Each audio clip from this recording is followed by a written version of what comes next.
Hello everyone. Tonight, I've prepared a special compilation of trucker tales, all gathered into one soothing episode for you to enjoy. Take a moment to like the video and subscribe. It really helps support the channel. Now, let's begin. The voice behind me, from Marcus Chen. The backup beeper on my Kenworth T680 had been acting up for weeks, but I never thought much of it until that foggy November night outside Bakersfield. As a long-haul trucker with 23 years under my belt, I'd learned to tune out the mechanical symphony that accompanied every mile, the steady rumble of the diesel engine, the whisper of air brakes, the rhythmic thump of tires on asphalt seams. The backup beeper was just another note in that familiar orchestra, a shrill electronic chirp that sounded whenever I shifted into reverse. At least that's what it was supposed to do. I was hauling a load of electronics from Los Angeles to Portland, running behind schedule because of construction delays on the I-5. The fog had rolled in thick around Bakersfield, reducing visibility to maybe 50 feet in any direction. The yellow glow of my headlights seemed to bounce right back at me, creating a wall of luminous mist that made the highway feel like driving through a cloud. I'd been on the road since dawn, my eyes burning from the strain of peering through the murk, when I spotted the blue glow of a truck stop sign floating in the fog like a beacon. The Moonlight Travel Plaza looked like most truck stops, a sprawling complex of diesel pumps, a convenience store with neon beer signs in the windows, and a parking lot large enough to accommodate dozens of big rigs. I pulled into an empty spot near the back, away from the main building where the idle chatter of other drivers wouldn't keep me awake. The fog seemed even thicker here, muffling sounds and making the scattered lights of the truck stop appear ghostly and distant. I backed my trailer into the space with practiced ease, listening for the familiar beep beep beep that would guide me safely between the painted lines. But as I shifted into reverse, something peculiar happened. Instead of the usual electronic chirp, I heard what sounded almost like a whisper buried beneath the mechanical tone. It was so faint I convinced myself I was imagining it, just my tired mind playing tricks after too many hours on the road. The fog seemed to press against my windows like curious fingers, and I felt an odd chill despite the warmth of the cab. After shutting down the engine and completing my logbook entries, I climbed into the sleeper berth behind my seat. The fog had transformed the truck stop into an island of muted light, and the silence felt heavy and expectant. I'd barely closed my eyes when a distant sound made me sit up, the backup beeper from somewhere in the lot. But this one was clearly different. Instead of the standard electronic pulse, it had an almost melodic quality, rising and falling like a voice calling through the mist. I pressed my face to the small window of my sleeper berth, trying to locate the source, but the fog had grown so dense I could barely make out the nearest streetlight. Sleep came fitfully, interrupted by dreams of voices calling my name from the fog. Each time I woke, I thought I heard that strange backup beeper somewhere in the distance, but when I listened carefully, there was only the usual truck stop sounds, the hum of refrigeration units, the occasional slam of a cab door, the distant murmur of the interstate. By morning, the fog had lifted enough for me to see across the parking lot, and everything looked normal in the pale dawn light. I convinced myself it had been nothing more than fatigue and atmospheric tricks. But as I prepared to leave, backing out of my parking space, the beeping started again. This time there was no mistaking it. Underneath the electronic pulse, clear as conversation, I heard a voice. It was speaking too quietly for me to make out words, but the cadence was unmistakably human, as if someone were whispering directly into the beeper's circuitry. I stopped the truck and sat there with the engine idling, my hands gripping the steering wheel.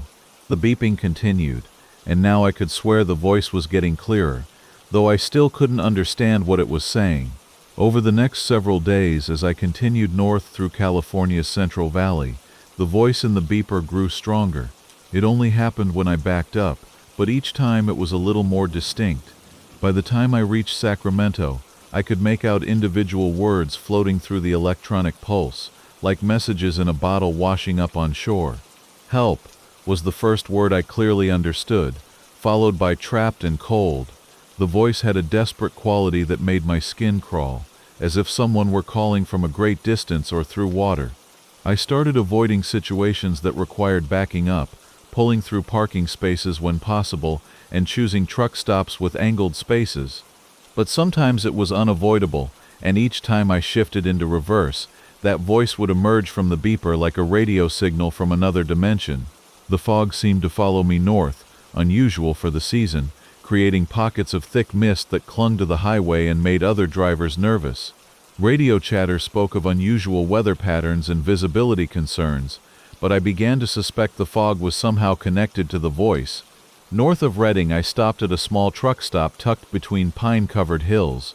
The fog here was different, older somehow, with a greenish tint that reminded me of deep pond water. As I backed into a space between two silent trucks, the voice came through clearer than ever. "Marcus," it said, and my blood turned to ice water. "Marcus, can you hear me?" The electronic beeping continued its regular pulse, but the voice rode along with it like a passenger, intimate and urgent and impossible. I sat frozen in my seat, the truck still in reverse, listening to this disembodied voice speak my name through the backup beeper.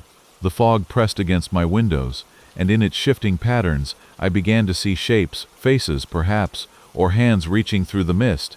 "I've been trying to reach you," the voice continued, clearer now than the beeper itself. "I've been trapped so long, Marcus. The fog, it holds things, it keeps them from moving on."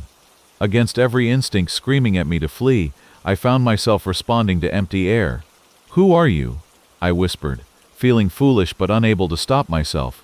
The beeper continued its electronic pulse, but now the voice seemed to exist independently, as if the beeper had become a bridge between worlds. "James Patterson," the voice replied, and I felt my heart skip. I knew that name. Every trucker who'd worked the West Coast for more than a few years knew that name. James Patterson had been a driver who'd vanished 3 years ago somewhere between Sacramento and Portland. His truck had been found jackknifed in a ditch during a freak fog event, but his body was never recovered. The official report blamed driver fatigue and poor visibility, but the trucking community had whispered about the incident for months. "James Patterson went missing," I said, my voice barely above a whisper. 3 years ago. "The fog took me," the voice said, and now I could hear others behind it, fainter but definitely there, like a chorus of whispers.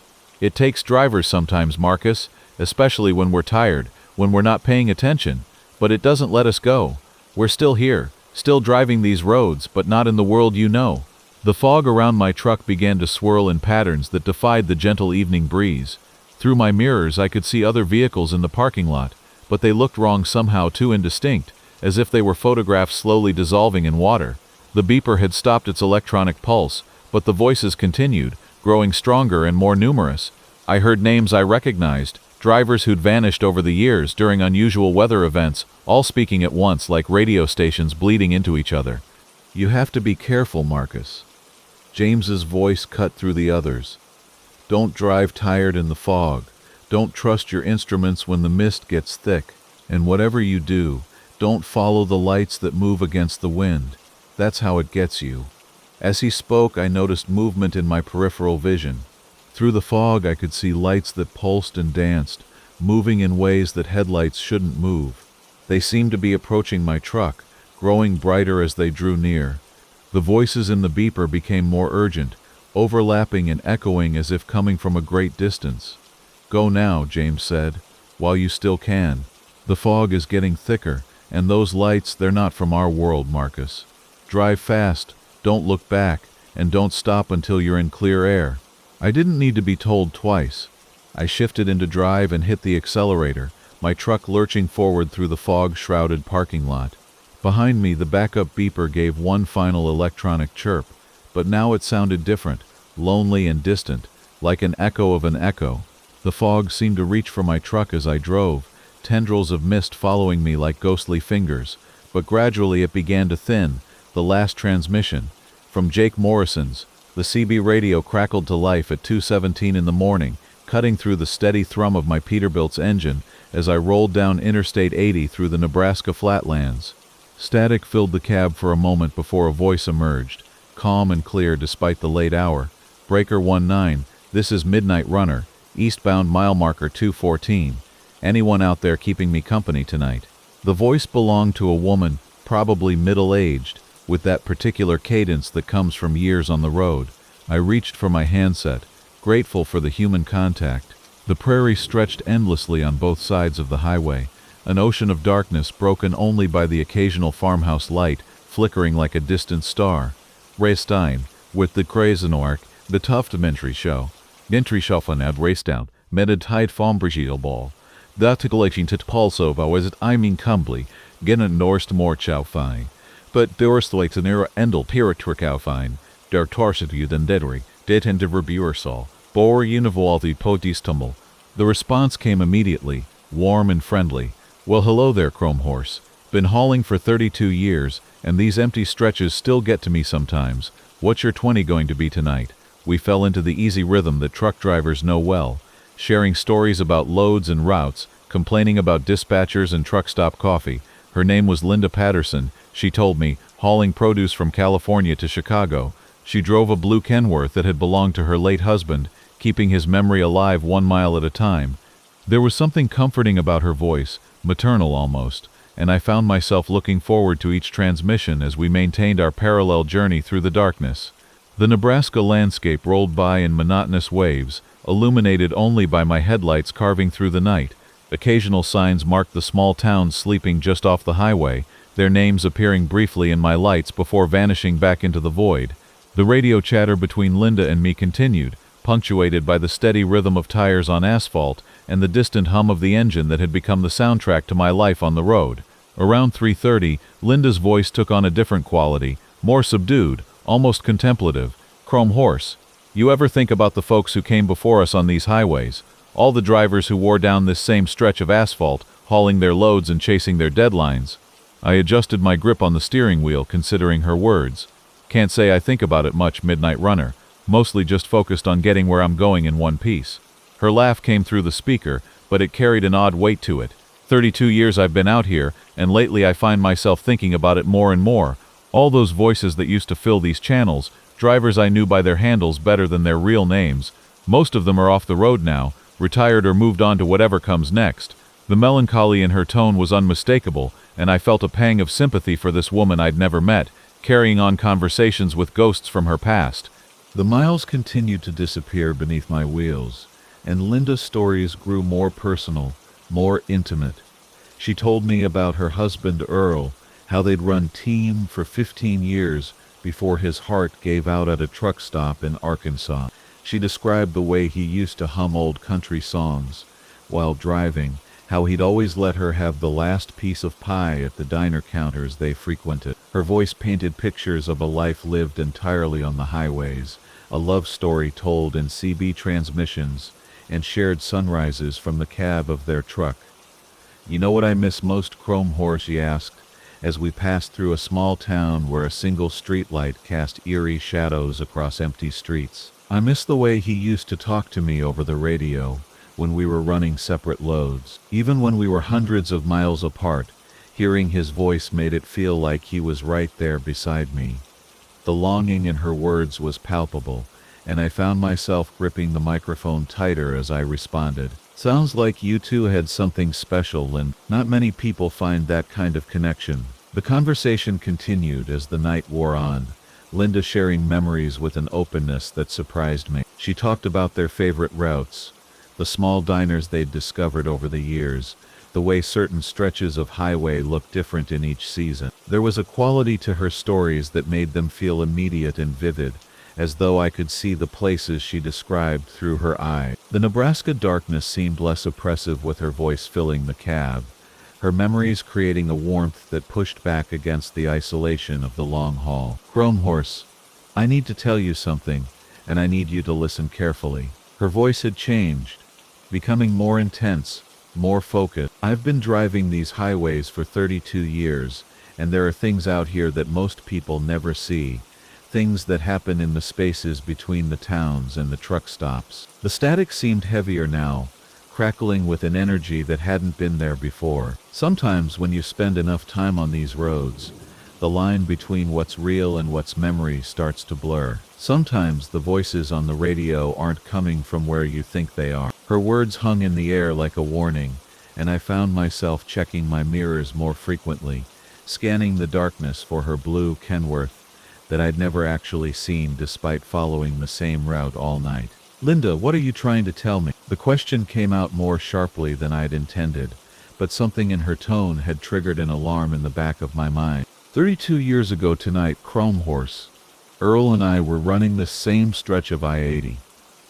It was our anniversary, 15 years of marriage, 15 years of running team together. We were talking over the radio, just like you and I have been doing, sharing stories and keeping each other company through the long night.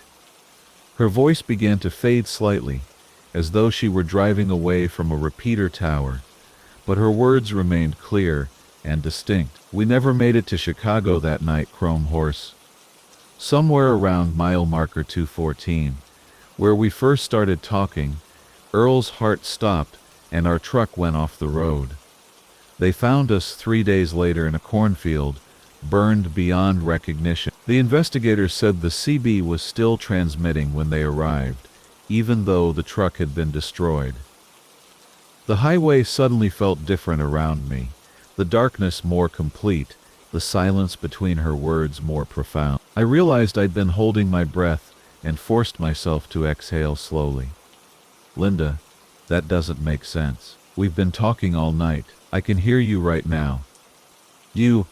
I know you can, honey, and I can hear you too, but if you check your CB, really look at it, you'll notice something strange. I glanced down at the radio with growing dread, and my blood turned to ice. The power light was off. The unit wasn't even turned on. Every year on this date, I find myself back on this highway, looking for someone to talk to, someone to share the road with one last time. The voices are getting fainter each year. Chrome Horse. Fewer and fewer drivers use their CBs anymore, and the old channels are growing quiet. But tonight I found you, and for a few hours, it felt like the old days again. My hands trembled as I reached for the CB, frantically turning knobs and checking connections. The unit remained dark and silent, no power flowing to its circuits. Yet Linda's voice continued to flow from the speaker as clear as ever. Don't be afraid, honey. I'm not here to hurt anyone. I just needed someone to listen. Someone who understands what it means to spend your life on these highways. Mile marker 214 is where we started tonight, Chrome Horse, and it's where I have to end it. If you ever pass this way again on October 15th, tune to channel 19 around 2:17 in the morning. Maybe we'll have another chance to talk. The radio fell completely silent then, leaving only the sound of my engine and the whisper of wind against the windshield. I drove in stunned quiet for the next 50 miles, trying to process what had happened, trying to find a rational explanation for a conversation that couldn't have taken place. When I finally pulled into a truck stop east of Des Moines, I spent an hour examining my CB radio, testing every connection and checking every fuse. The unit worked perfectly, receiving transmissions from other drivers and responding clearly when I tested it. But underneath the CB, tucked behind the mounting bracket where I never would have seen it otherwise, I found a small piece of paper with handwriting in faded blue ink. It was a love note, simple and sweet, signed Linda and dated 32 years ago to the day. The chorus beneath, from Marcus Hayes, the Nebraska plains stretched endlessly before me that October night, my 18-wheeler cutting through darkness thick as motor oil. I'd been driving these roads for 15 years, hauling everything from electronics to livestock feed across the heartland, but I'd never experienced anything quite like what started happening around mile marker 247 on Highway 30. The engine of my Peterbilt 379 hummed its familiar lullaby, a deep bass note that had become as comforting as a mother's heartbeat during those long nights when sleep felt like a luxury I couldn't afford. Rain spattered against the windshield in irregular patterns, each droplet catching the amber glow of my running lights before sliding away into the void. The load I was carrying wasn't anything special, just 40,000 pounds of farm equipment bound for Lincoln, but something felt different about this particular run. Maybe it was the way the dispatcher had avoided eye contact when handing me the paperwork, or how the loading dock workers had seemed unusually quiet, their usual banter replaced by nervous glances and hushed whispers. The weather report had called for light rain, but the drops hitting my windshield seemed heavier than predicted, each impact creating a sound like tiny fingers tapping against glass. My CB radio crackled occasionally with distant conversations between other drivers, their voices fading in and out like ghosts trying to communicate across some vast electronic divide. It started as barely a whisper, something I might have dismissed as wind rushing past the undercarriage, or perhaps the settling of cargo chains. But there was a rhythm to it, a cadence that didn't match the natural sounds of highway travel. I turned down the radio and strained to listen, my weathered hands gripping the steering wheel tighter than necessary. The sound came again, drifting up from somewhere beneath the cab, and this time there was no mistaking what it was. Laughter. Soft, childlike laughter that seemed to echo from the depths of my truck's mechanical belly. The first instinct of any sensible driver would be to pull over and investigate, but something about that laughter made my skin crawl in ways I couldn't articulate. It wasn't malicious or threatening, which somehow made it worse. It was the kind of innocent giggling you might hear from children playing hide and seek, except we were 30 miles from the nearest town, traveling at 70 miles per hour through countryside so empty it might as well have been the surface of the moon. I pressed harder on the accelerator, telling myself that distance would solve whatever strange acoustic trick was playing with my mind.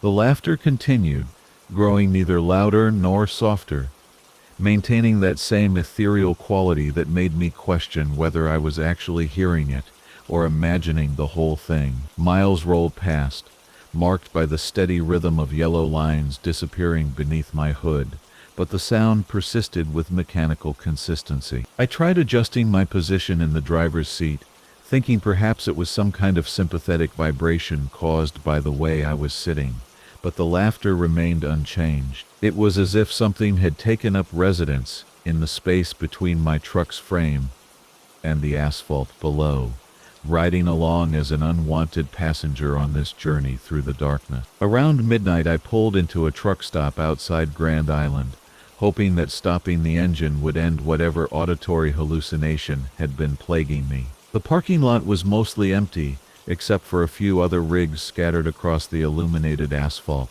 like sleeping giants. Neon signs advertising 24-hour coffee and diesel fuel flickered with the irregular pulse of aging electrical systems, casting pink and blue shadows that danced across puddles formed by the continuing rain. I shut down the engine and sat in the sudden silence, listening for any trace of that impossible laughter. Relief began to wash over me as I convinced myself that road fatigue had been playing tricks with my perception. But as I reached for the door handle, preparing to step out and perform my routine inspection, the laughter returned. This time it seemed to come from multiple sources, a small chorus of childish giggles emanating from various points along the undercarriage.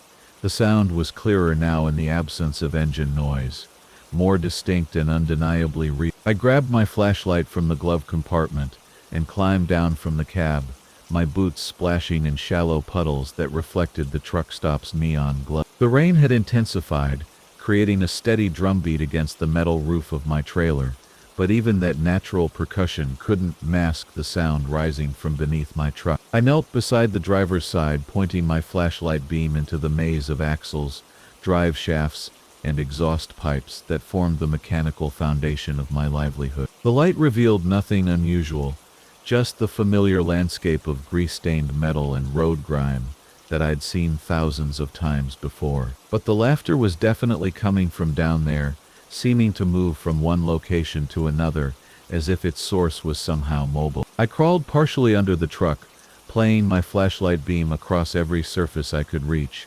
searching for some logical explanation. Perhaps a radio had fallen from another truck and was somehow lodged in my undercarriage, picking up signals from some distant children's program. But radio waves don't explain the way the sound seemed to respond to my movements, growing slightly quieter when I moved away, and more distinct when I drew closer to certain areas. Back in the cab, I tried calling the dispatcher on my cell phone, thinking perhaps other drivers had reported similar experiences on this route. But the call went straight to voicemail, and explaining the situation would have made me sound like someone who'd been on the road too long without proper rest. Instead, I started the engine and pulled back onto the highway, hoping that motion would somehow dislodge whatever was causing this acoustic phenomenon. The rain had evolved into a steady downpour, forcing me to reduce my speed and increasing the isolation that comes with long-haul driving through empty countryside. The laughter resumed almost immediately,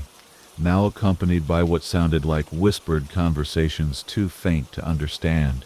Multiple voices seemed to be engaged in some kind of playful dialogue, their words lost in the mechanical symphony of a truck in motion, but their emotional content unmistakably joyful. It was the sound of childhood innocence, which made its presence in this context deeply unsettling. Children don't hide under 18-wheelers, and they certainly don't travel at highway speeds while maintaining casual conversations. They seemed to be commenting on our journey, their laughter increasing when we passed certain landmarks and subsiding during stretches of particularly empty highway. When we crossed a bridge over the Platte River, the giggling became almost musical, as if the change in acoustics beneath the truck had provided some form of entertainment for my mysterious passengers. During a long straightaway through cornfields, the voices seemed to be playing some kind of counting game, though the numbers were too distorted to make out clearly. Part of me welcomed the opportunity to investigate further, while another part hoped that whatever was causing this phenomenon would simply disappear as mysteriously as it had arrived. The truck stop I chose was smaller than the previous one,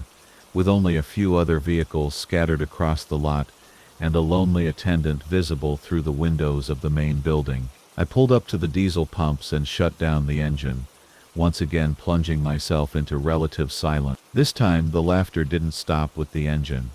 If anything, it became more pronounced, as if whatever was down there had been waiting for this moment of mechanical quiet to make itself more clearly known. I could hear at least 3 distinct voices, possibly more, engaged in what sounded like an animated discussion about something that filled them with delight. The sound was coming from the area around the rear axles, concentrated near the differential housing where road spray would have created the most buildup of mud and debris. Armed with my flashlight and a creeping sense of dread, I made my way to the back of the truck and knelt beside the rear wheels. The beam of my light revealed the usual collection of mechanical components, but as I adjusted the angle to peer deeper into the shadows, something moved. Not a solid object, but rather a shift in the darkness itself, as if the shadows were somehow deeper in certain areas than physics should have allowed. The laughter intensified when my light touched these darker regions, and I could swear I saw tiny points of reflected light,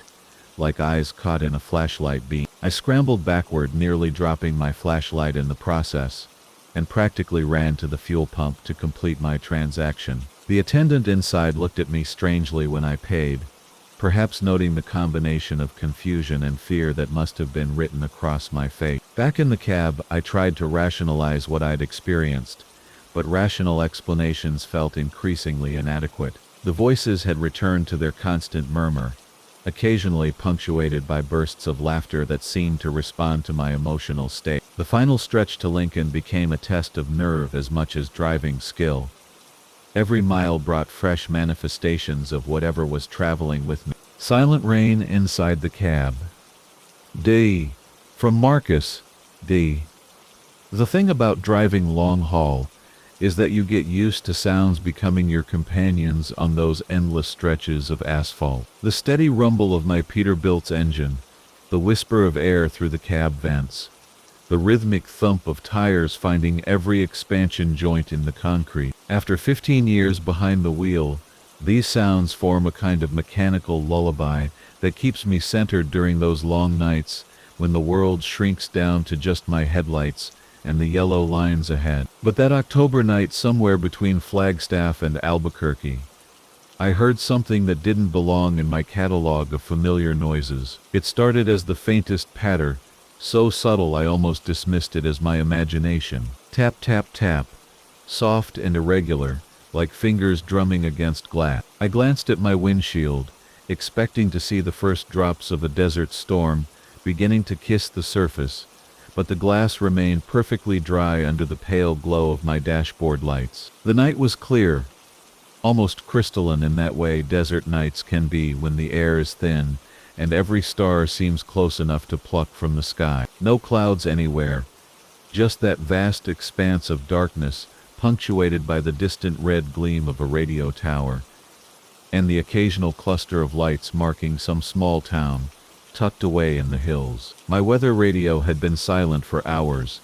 No storm warnings, no precipitation in the forecast. Yet the sound persisted, growing just slightly more distinct as the miles rolled beneath my wheel. It seemed to come from directly above my head, as if someone were gently tapping on the roof of my sleeper cab. I pulled off at the next truck stop, a lonely island of fluorescent lights surrounded by desert scrub, and walked around my rig with a flashlight, checking every inch of the roof and sides. Nothing. No loose tie-downs, no debris caught in the wind fairings, no explanation for the sound that had been my companion for the last 30 miles. The sound was gone now, lost in the ambient noise of other trucks and the distant hum of the truck stop's generators. I chalked it up to road fatigue and pulled back onto the highway, but even as I merged into the sparse late-night traffic, I found myself straining to hear if it would return. It did, about an hour later, just as I was climbing a long grade through a pass in the mountains. The tapping started again,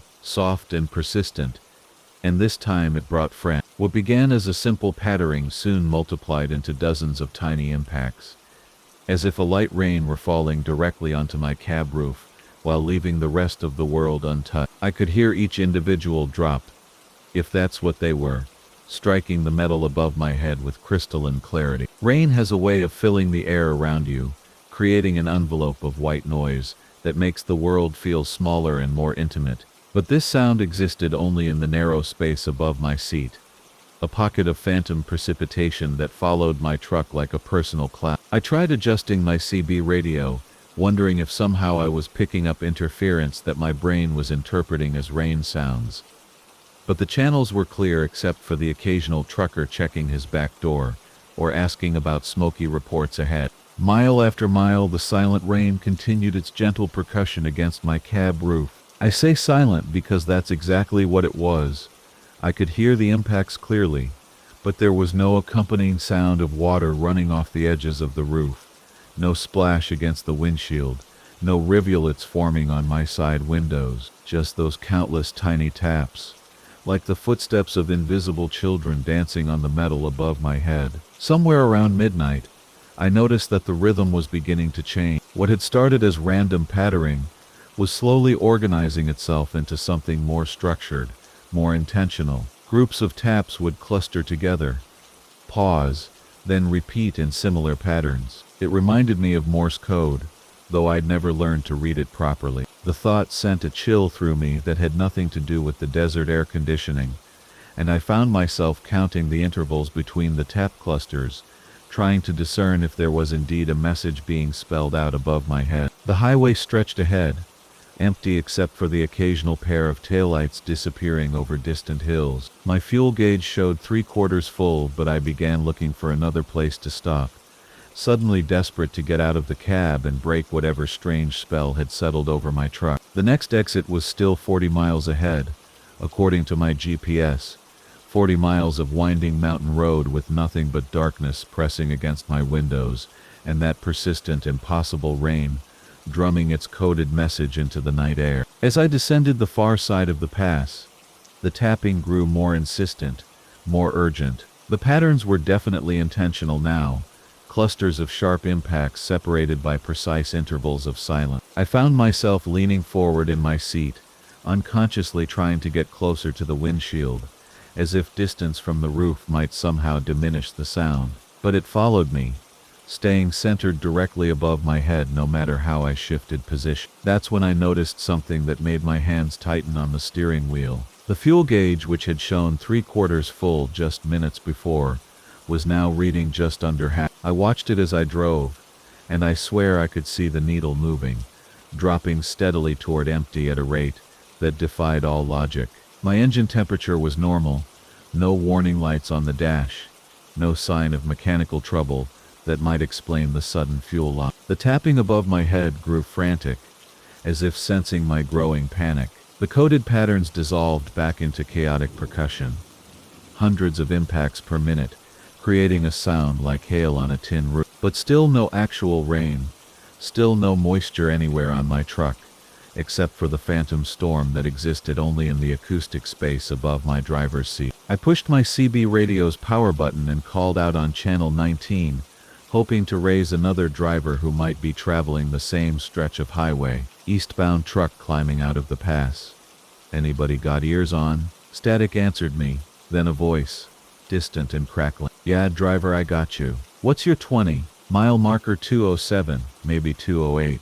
Hey, you wouldn't happen to see any weather moving through the area, would you? Any rain showing up on radar? A pause, then, negative on the weather, good buddy. Clear skies all the way to Tucumcari according to my weather app. You seeing something different? I wanted to explain about the rain that wasn't there, about the systematic tapping that had become the soundtrack to my night. But how do you tell another driver that you're being haunted by phantom precipitation? Instead, I just thanked him and signed off, leaving me alone again with my impossible weather system.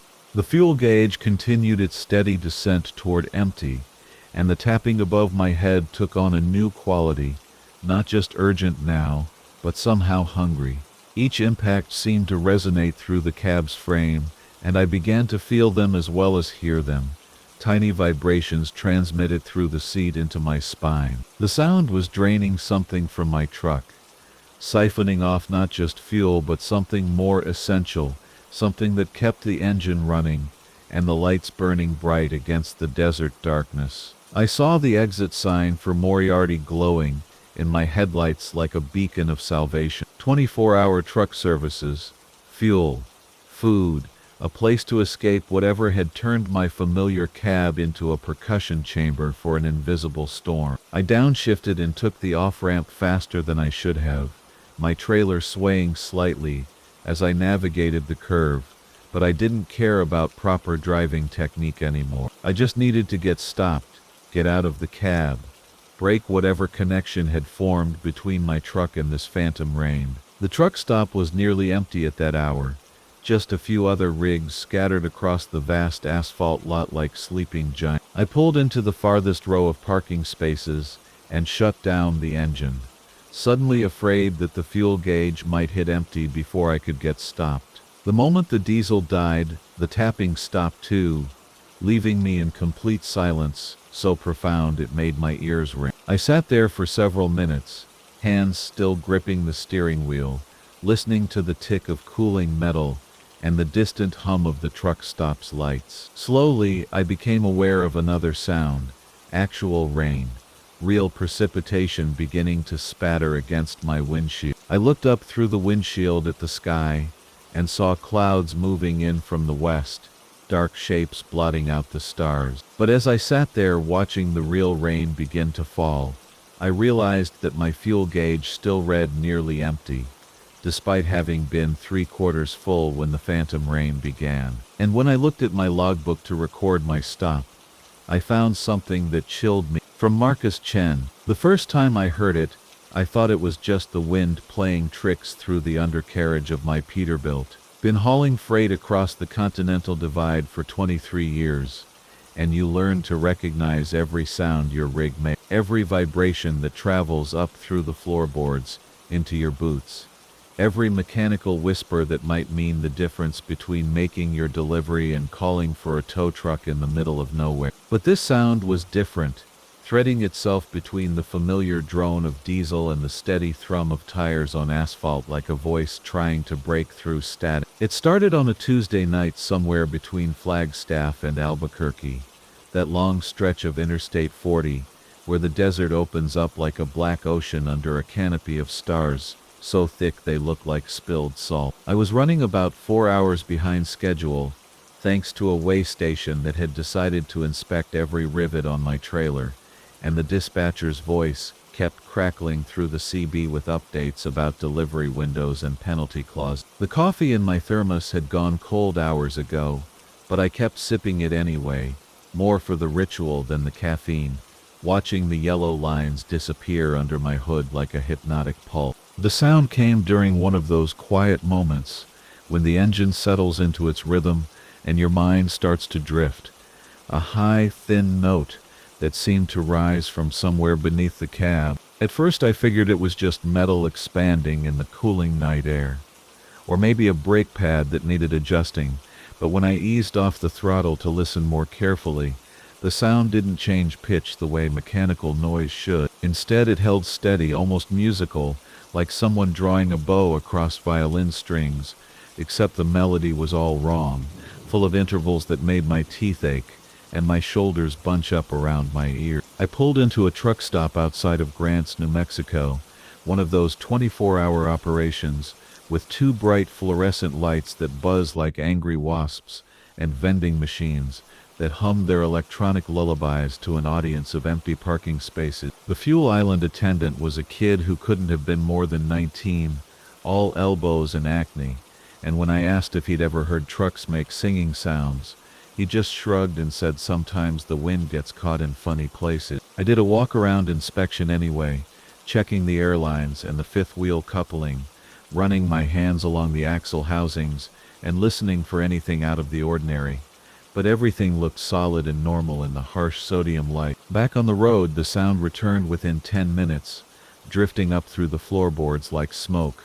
This time I was ready for it, and I noticed how it seemed to follow the rhythm of the road itself, rising and falling with the gentle undulations of the interstate, growing stronger when I passed over bridges or culverts, as if the steel and concrete were somehow amplifying whatever was creating the noise. I tried adjusting my speed, downshifting to change the engine note, even turning off the radio to eliminate any possible interference, but the singing continued, patient and persistent as a tie. The really unsettling part was how it seemed to be getting more complex, developing harmonies that wove in and out of the main melody like multiple voices joining a chorus. I found myself straining to make out words in the undulating tones, patterns that might have been language if I could just focus hard enough.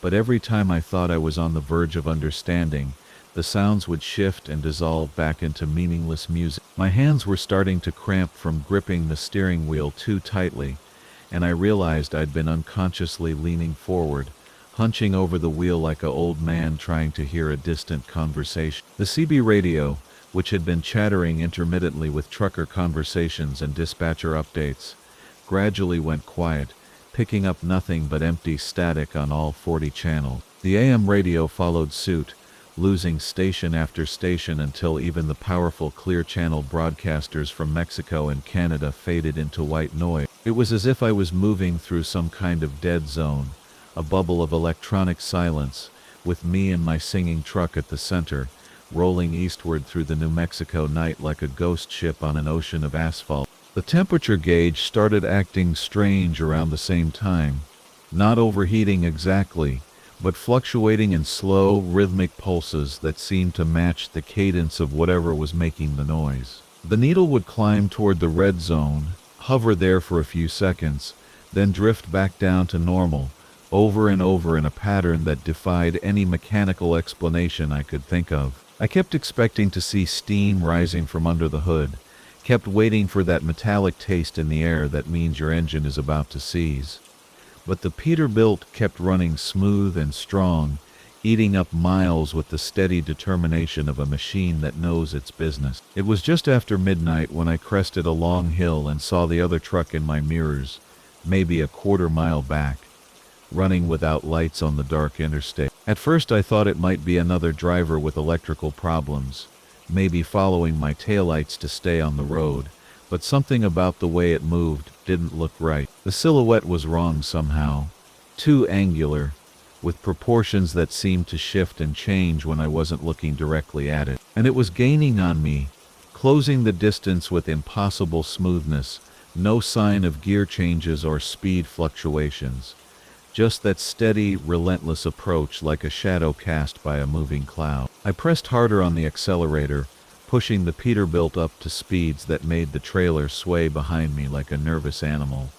But the other truck matched my pace effortlessly. The singing from my axles grew louder, more insistent, and I began to understand with cold certainty that the two phenomena were connected, that whatever was pursuing me was somehow calling to my own vehicle, turning it into a tuning fork that resonated with frequencies no human ear was meant to process. The cab filled with harmonics that made my vision blur and my inner earache, and I had to fight to keep the wheel steady as the road seemed to writhe beneath my tires like a living thing. The pursuing truck began to emit its own sounds then, a deep, thrumming bass note that I felt more than heard, vibrating through the frame of my cab and into my bones. Together the two vehicles created a kind of duet, a mechanical song that spoke of rust and steel, of countless miles traveled in darkness.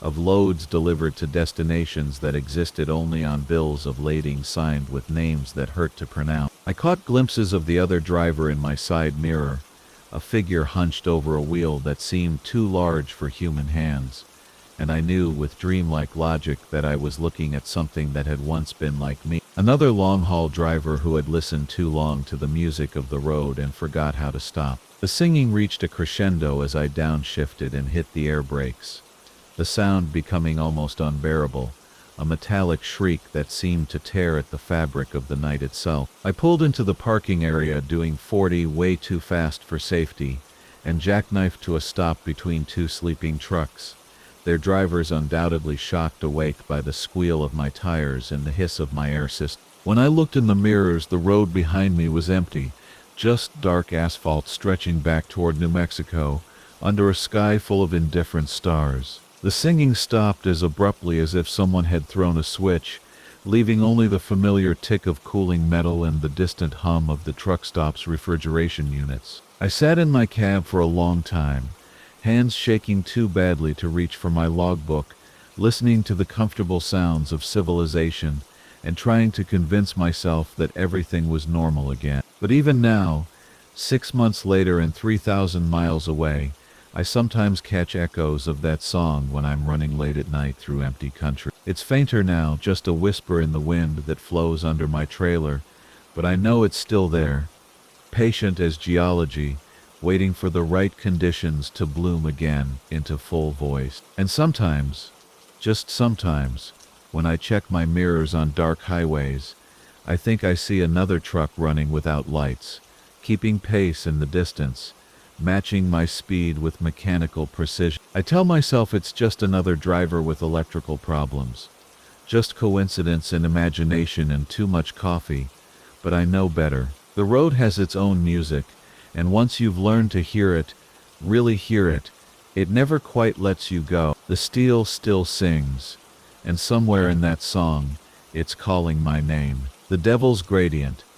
From Marcus Rivera. The mountains of eastern Tennessee have a way of swallowing sound, leaving nothing but the steady rumble of diesel and the whisper of wind through pine. I've been running this route for 12 years now, hauling everything from furniture to farm equipment through these winding passes, and I thought I knew every curve, every grade, every place where the road liked to bite back at careless drivers. But that October night, descending through Copper Creek Gap with a full load of construction steel, the mountain showed me something I'd never seen before. The grade started innocuous enough, a gentle decline that let my Peterbilt 309 stretch its legs after the long climb up the eastern face. My trailer was loaded heavy, 47,000 pounds of I-beams and rebar, destined for a job site in Knoxville, and I could feel that familiar tug as gravity began to take hold. Nothing unusual there. I downshifted,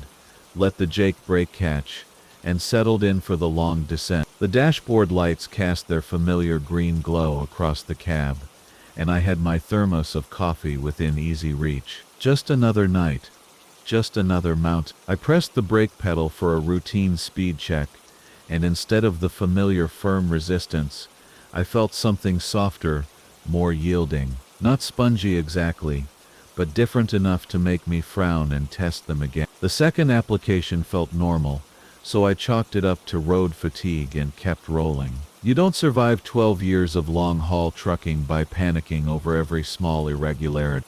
But as the grade steepened and the curves tightened, I found myself using the brakes more frequently, and each time that strange softness seemed more pronounced. By the time I reached the first switchback, sweat was beginning to bead on my forehead, despite the cool mountain air flowing through my cracked window. The speedometer needle was creeping higher than I liked, and when I pressed harder on the brake pedal, I could swear I heard something that didn't belong in the familiar symphony of my truck's sounds. A faint hissing, like steam escaping from a kettle, barely audible over the engine noise, but definitely there.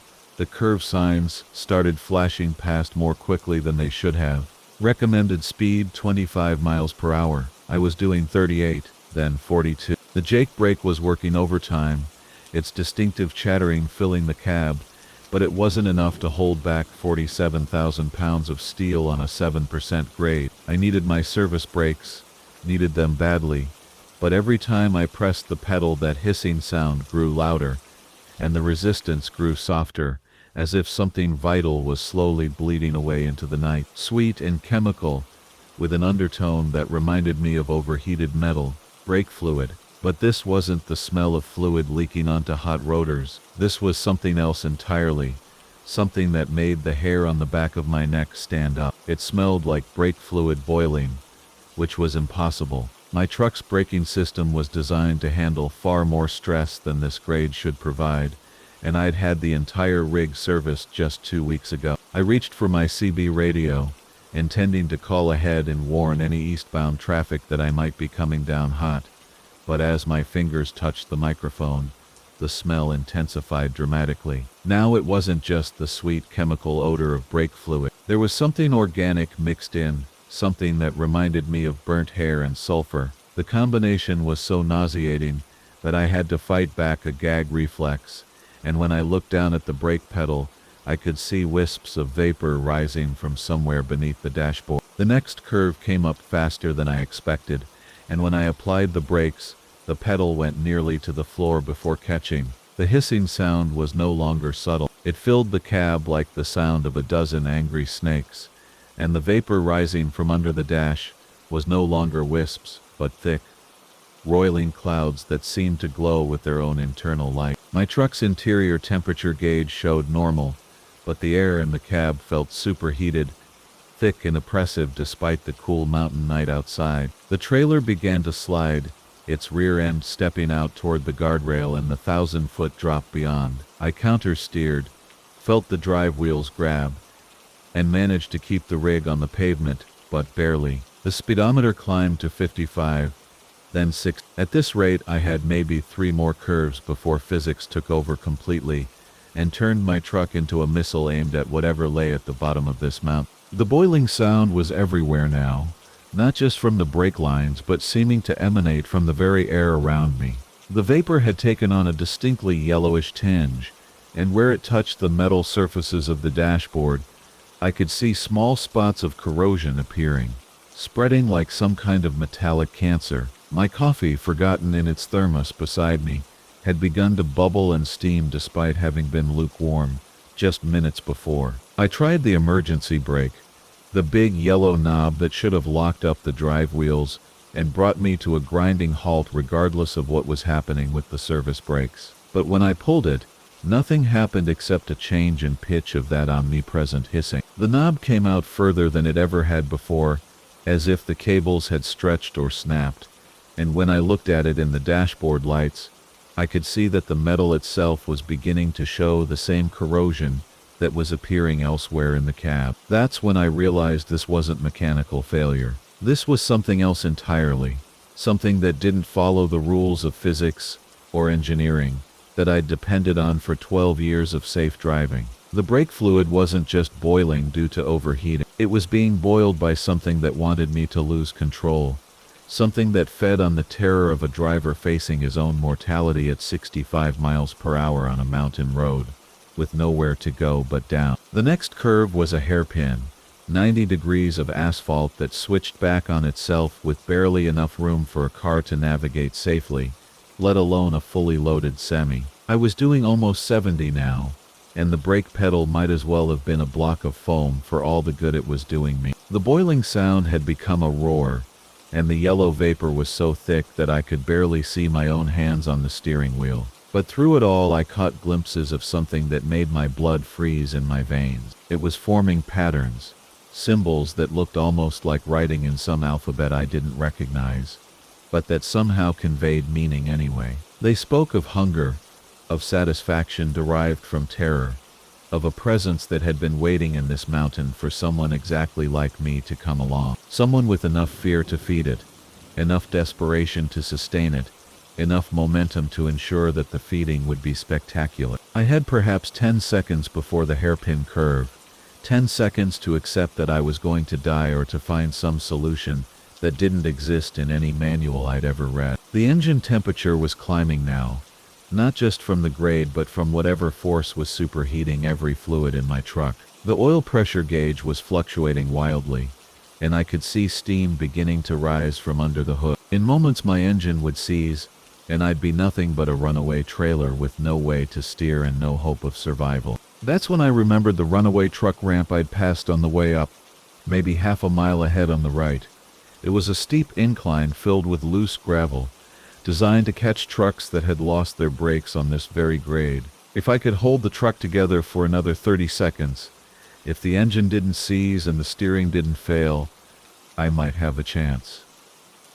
It was a desperate plan, but desperation was all I had left. I held the wheel steady as the hairpin approached, knowing I was going too fast to make the turn, but hoping I could at least keep the truck pointed in the right direction long enough to reach the ramp.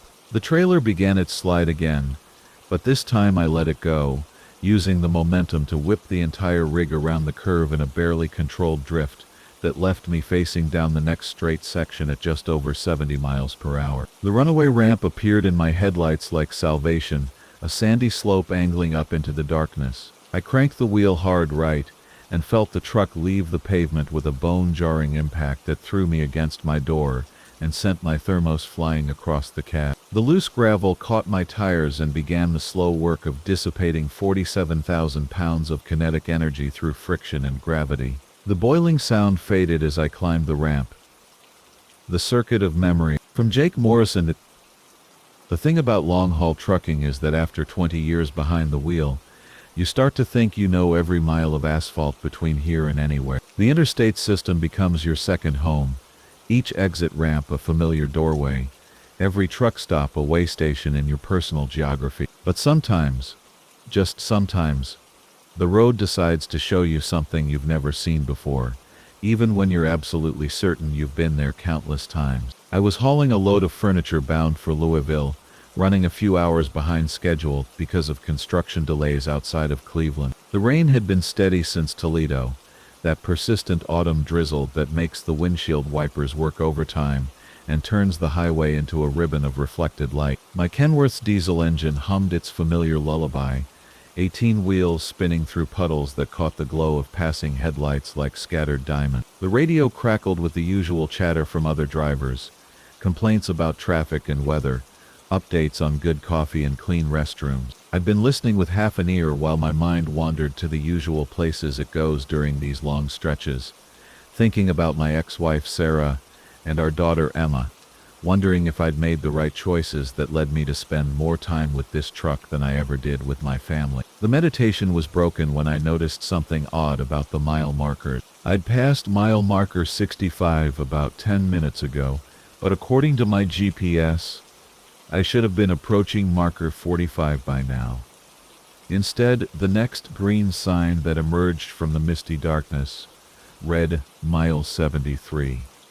That didn't make sense. I'd driven this route hundreds of times, knew it like the lines on my own hands. I checked my GPS again, but the screen flickered strangely, showing my position as a blue dot surrounded by gray nothing, as if the satellite couldn't quite locate where I was. The exit signs weren't helping either. Instead of the familiar names I expected, Jeffersonville or Mount Sterling, I was seeing places that tugged at something deep in my memory, but didn't belong on this highway. Millfield, 3 miles. That was the town where I grew up, but Millfield was in southeastern Ohio, nowhere near this route. I felt a chill that had nothing to do with the air conditioning and turned up the heater, listening to the fan blow warm air across my feet. Another sign materialized in my headlights. Riverside Drive. Next right. That was the street where Sarah and I had our first apartment, the little place above the hardware store where Emma took her first steps. But that was in Pennsylvania, and I was definitely still in Ohio, wasn't I? The landscape rushing past my windows looked right, rolling hills and farmland, the occasional cluster of lights marking a small town sleeping in the valley below. I decided to keep driving, figuring the signs were just playing tricks on a tired mind. Lord knows I'd seen stranger things during the small hours, when fatigue starts to mess with your perception. But when the next exit sign read Oakwood Elementary School Zone ahead, my hands tightened on the steering wheel. That was Emma's school, the place where I'd missed more Christmas pageants and science fairs than I could count because I was always on the road, always chasing the next load, the next paycheck. The rain intensified, drumming against the cab's roof with increasing urgency. Through the downpour, I could see lights ahead, the familiar glow of a truck stop's neon signs cutting through the darkness. As I got closer, I could make out the words Murphy's Diner in flickering red letters. My heart skipped. Murphy's had been my father's favorite restaurant when I was a kid, the place he'd take me for pancakes on Saturday mornings before his drinking got bad. But Murphy's had burned down 15 years ago, and even when it existed, it had been 300 miles from here. I should have kept driving. Every instinct I'd developed in 2 decades of navigating unfamiliar roads at night told me to put the hammer down and get the hell away from whatever strangeness was happening around me. But something stronger than instinct was pulling me toward that off-ramp, a gravitational force made of curiosity and half-forgotten longing. I flicked on my turn signal and began the slow descent toward the truck stop, my Jake brake chattering as I downshifted. The parking lot was nearly empty except for a couple of other big rigs, and a scattering of cars that looked like they belonged to an earlier decade. My truck's headlights swept across vehicles that should have been in junkyards or auto museums.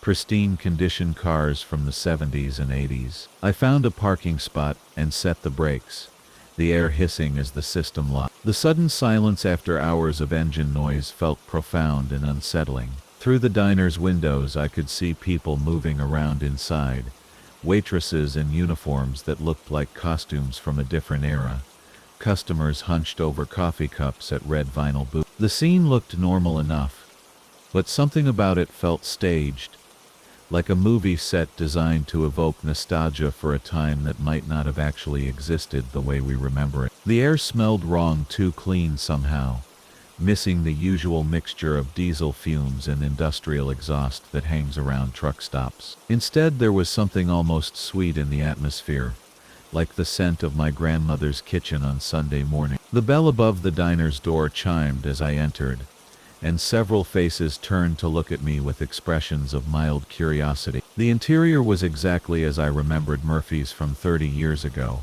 right down to the cracked vinyl stools at the counter and the pie case with its revolving shelves. A waitress approached, and for a heart-stopping moment I thought I recognized her as Dolores, the woman who'd worked at Murphy's when I was a teenager. But that was impossible. Dolores would be in her 70s now, if she was still alive at all, she asked, and her voice carried the same maternal warmth I remembered. I nodded and slid into a booth near the window where I could keep an eye on my truck. She returned with a steaming mug and the kind of coffee that tastes like it's been brewing since the Carter administration, strong enough to wake the dead and bitter enough to remind you you're alive. The waitress asked, though something in her tone suggested she already knew the answer. I nodded again, not trusting my voice to remain steady. Through the window I watched the rain continue to fall, but my truck looked different somehow, as if I was viewing it through water or thick glass. The familiar lines of the Kenworth seemed softened,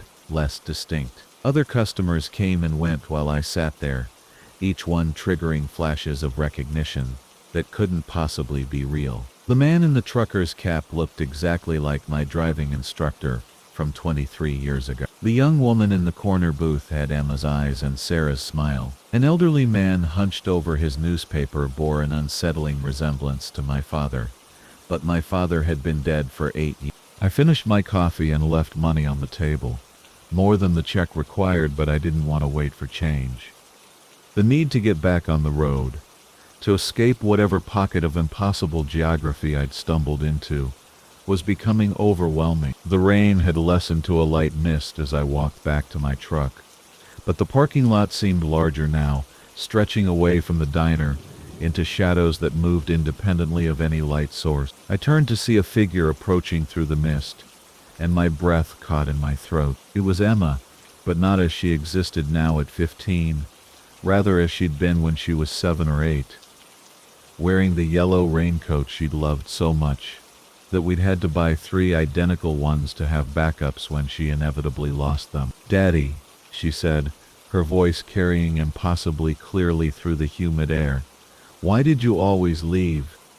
I felt tears mixing with the rain on my face. This wasn't real, couldn't be real, but the accusation in her young voice hit harder than any adult recrimination ever could. I wanted to answer her, to explain about responsibility and providing for the family and all the justifications I'd constructed over the years, but the words wouldn't come. Instead, I pulled open the truck's door and hauled myself up into the cab, my hands shaking as I reached for the ignition. The engine turned over with a roar that seemed to shatter the spell. Through my mirrors I could see the diner's lights beginning to flicker and fade, as if the building itself was losing power or substance. The figure in the yellow raincoat had vanished, leaving only the empty parking lot and the persistent question hanging in the air. The worst thing about being a long-haul trucker isn't the solitude or the endless miles stretching ahead like a gray ribbon through nowhere. It's not even the weird folks you meet at truck stops,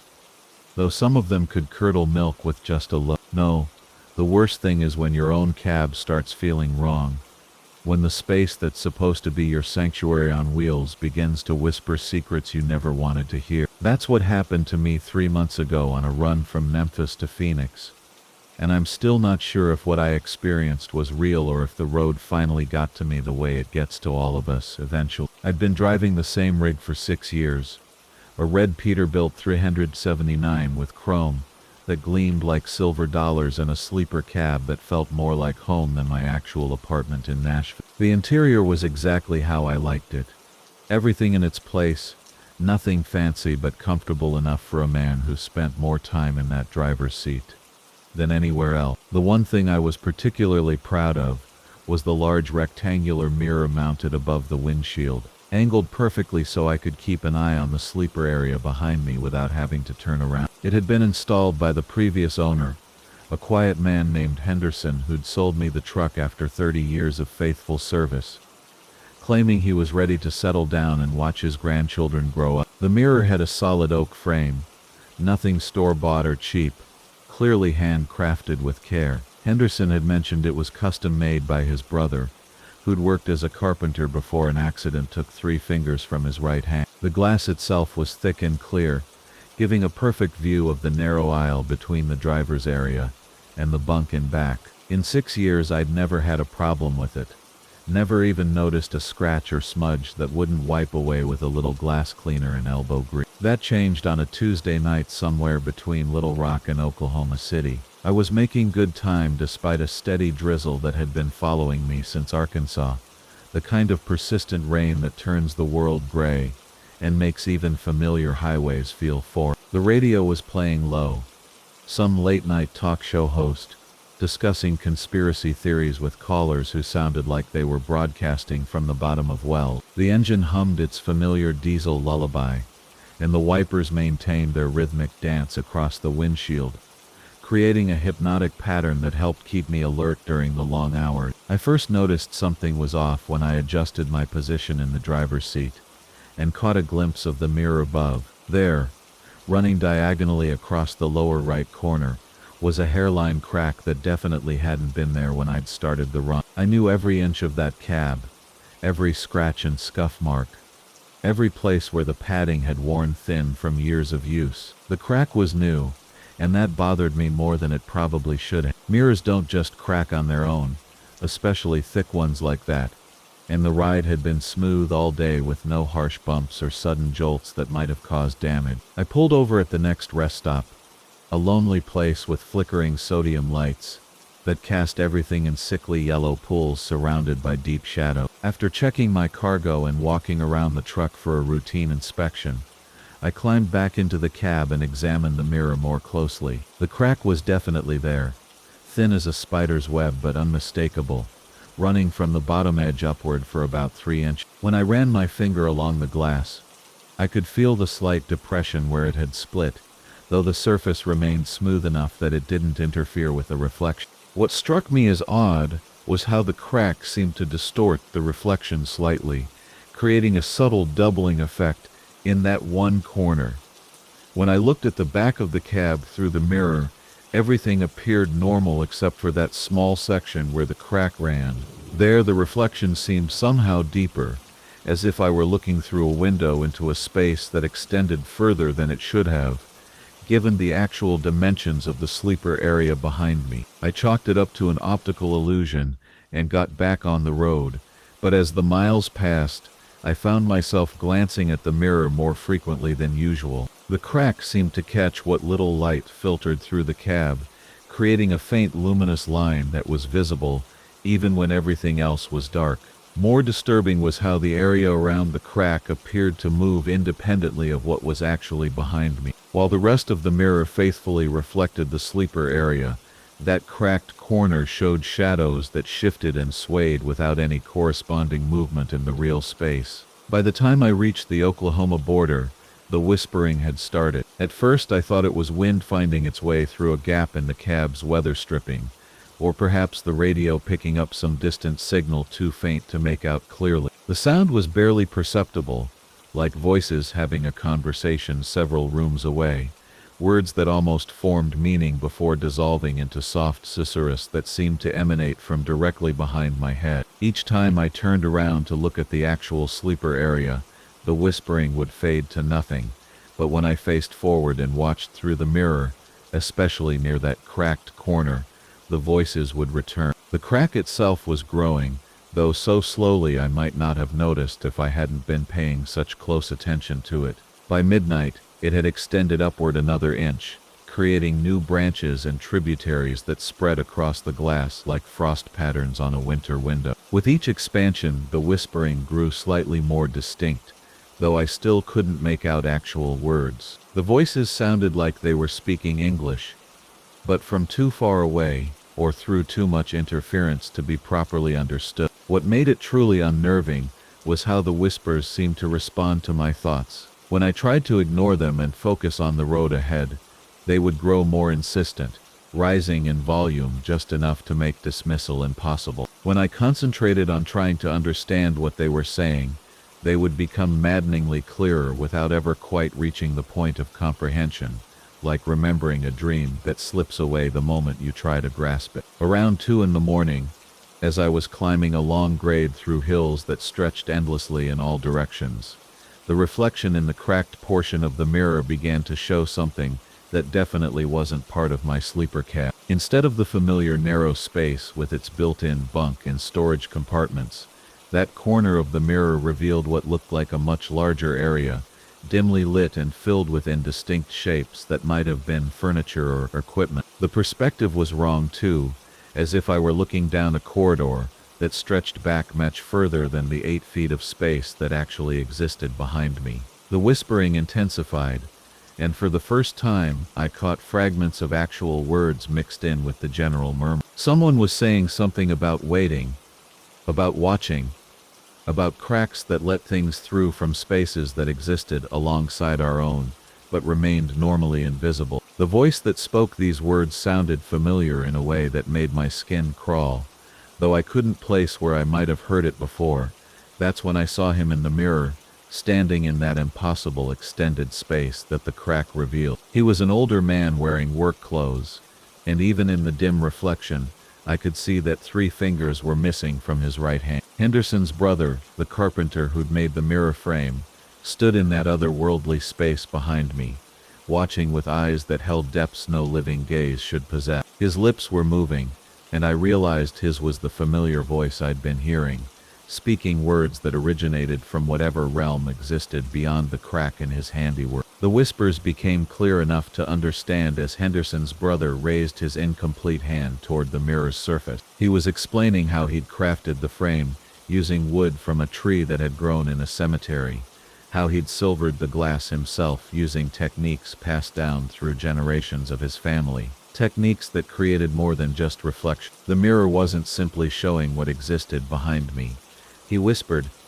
It was showing what could exist, what waited in the spaces between spaces for cracks to appear and widen enough to allow passage. Terror flooded through me as I realized other figures were moving in that expanded space, shadowy forms that pressed closer to the mirror's surface, as the crack continued to spread. The whispering multiplied into a chorus of voices, some pleading, some threatening, all of them focused on me with desperate intensity. They spoke of years spent waiting in their twilight realm, of hunger for the warmth and substance of the world I inhabited, of cracks that could widen enough to allow crossing if only someone would help them from this side. Without thinking, I reached up and slapped a strip of electrical tape across the crack, covering it completely and cutting off the view of that impossible space. The whispering ceased instantly, replaced by a silence so complete it made my ears ring. The mirror now showed only my normal sleeper area, reflected in glass that appeared whole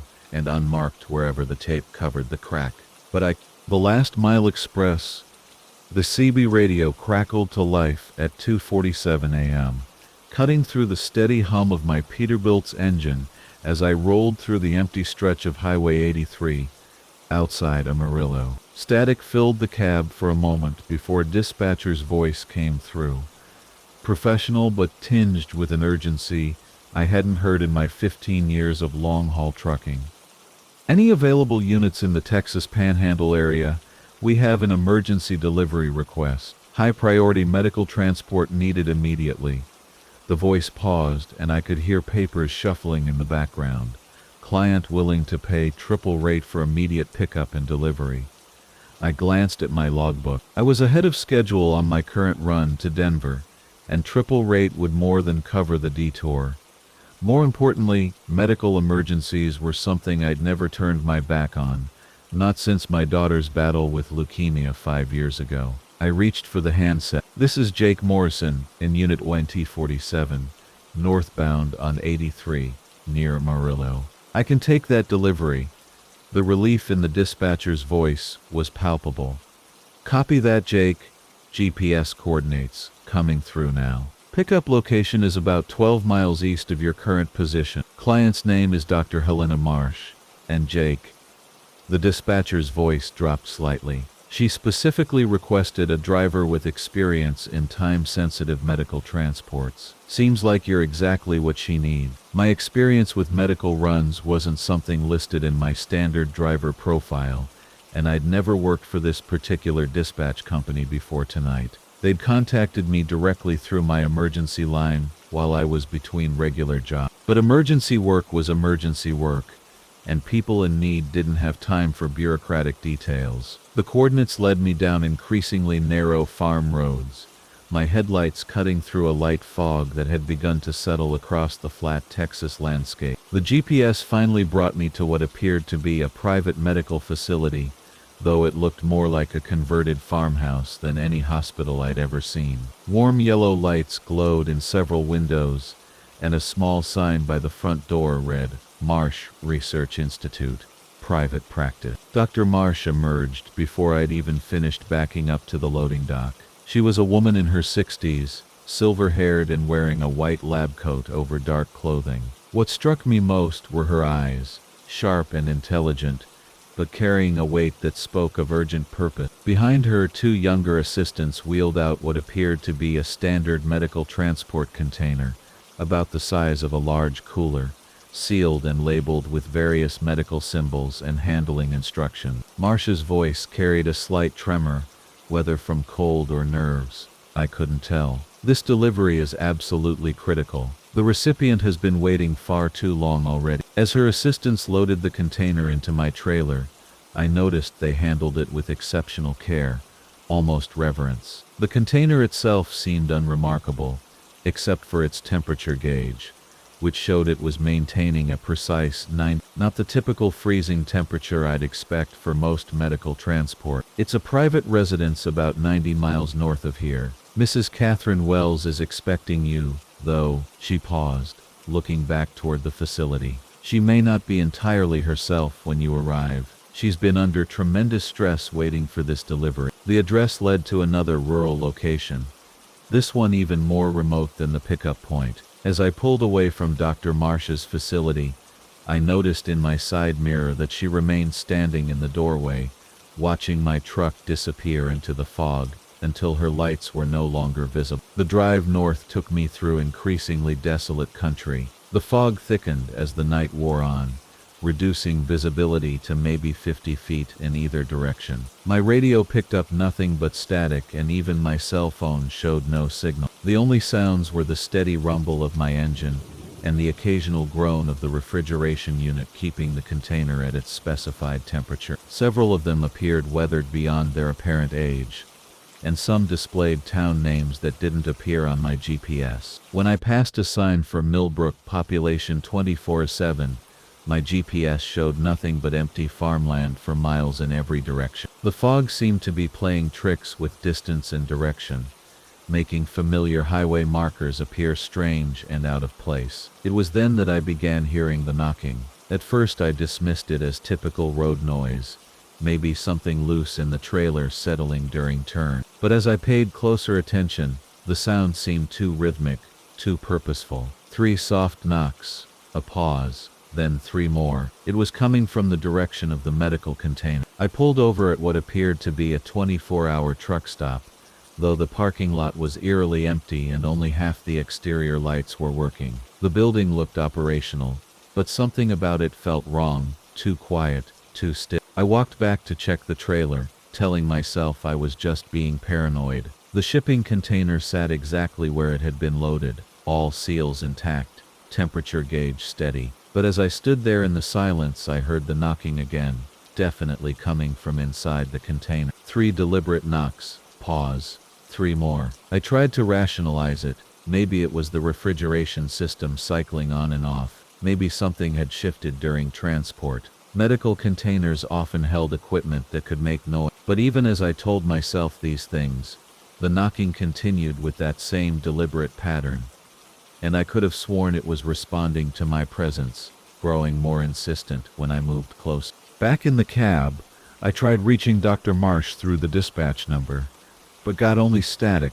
My GPS showed I was still on course for the delivery address, now only about 20 miles away, but the surrounding landscape had become increasingly surreal. I passed abandoned farmhouses that seemed to watch my truck go by, their dark windows reflecting my headlights like hollow eyes. The fog had grown so thick that it seemed to glow with its own pale luminescence. The knocking from the trailer had evolved into something more complex. Still rhythmic, but now it sounded almost like Morse code, or like someone tapping out a message. Despite every rational instinct telling me to ignore it, I found myself trying to decode the pattern.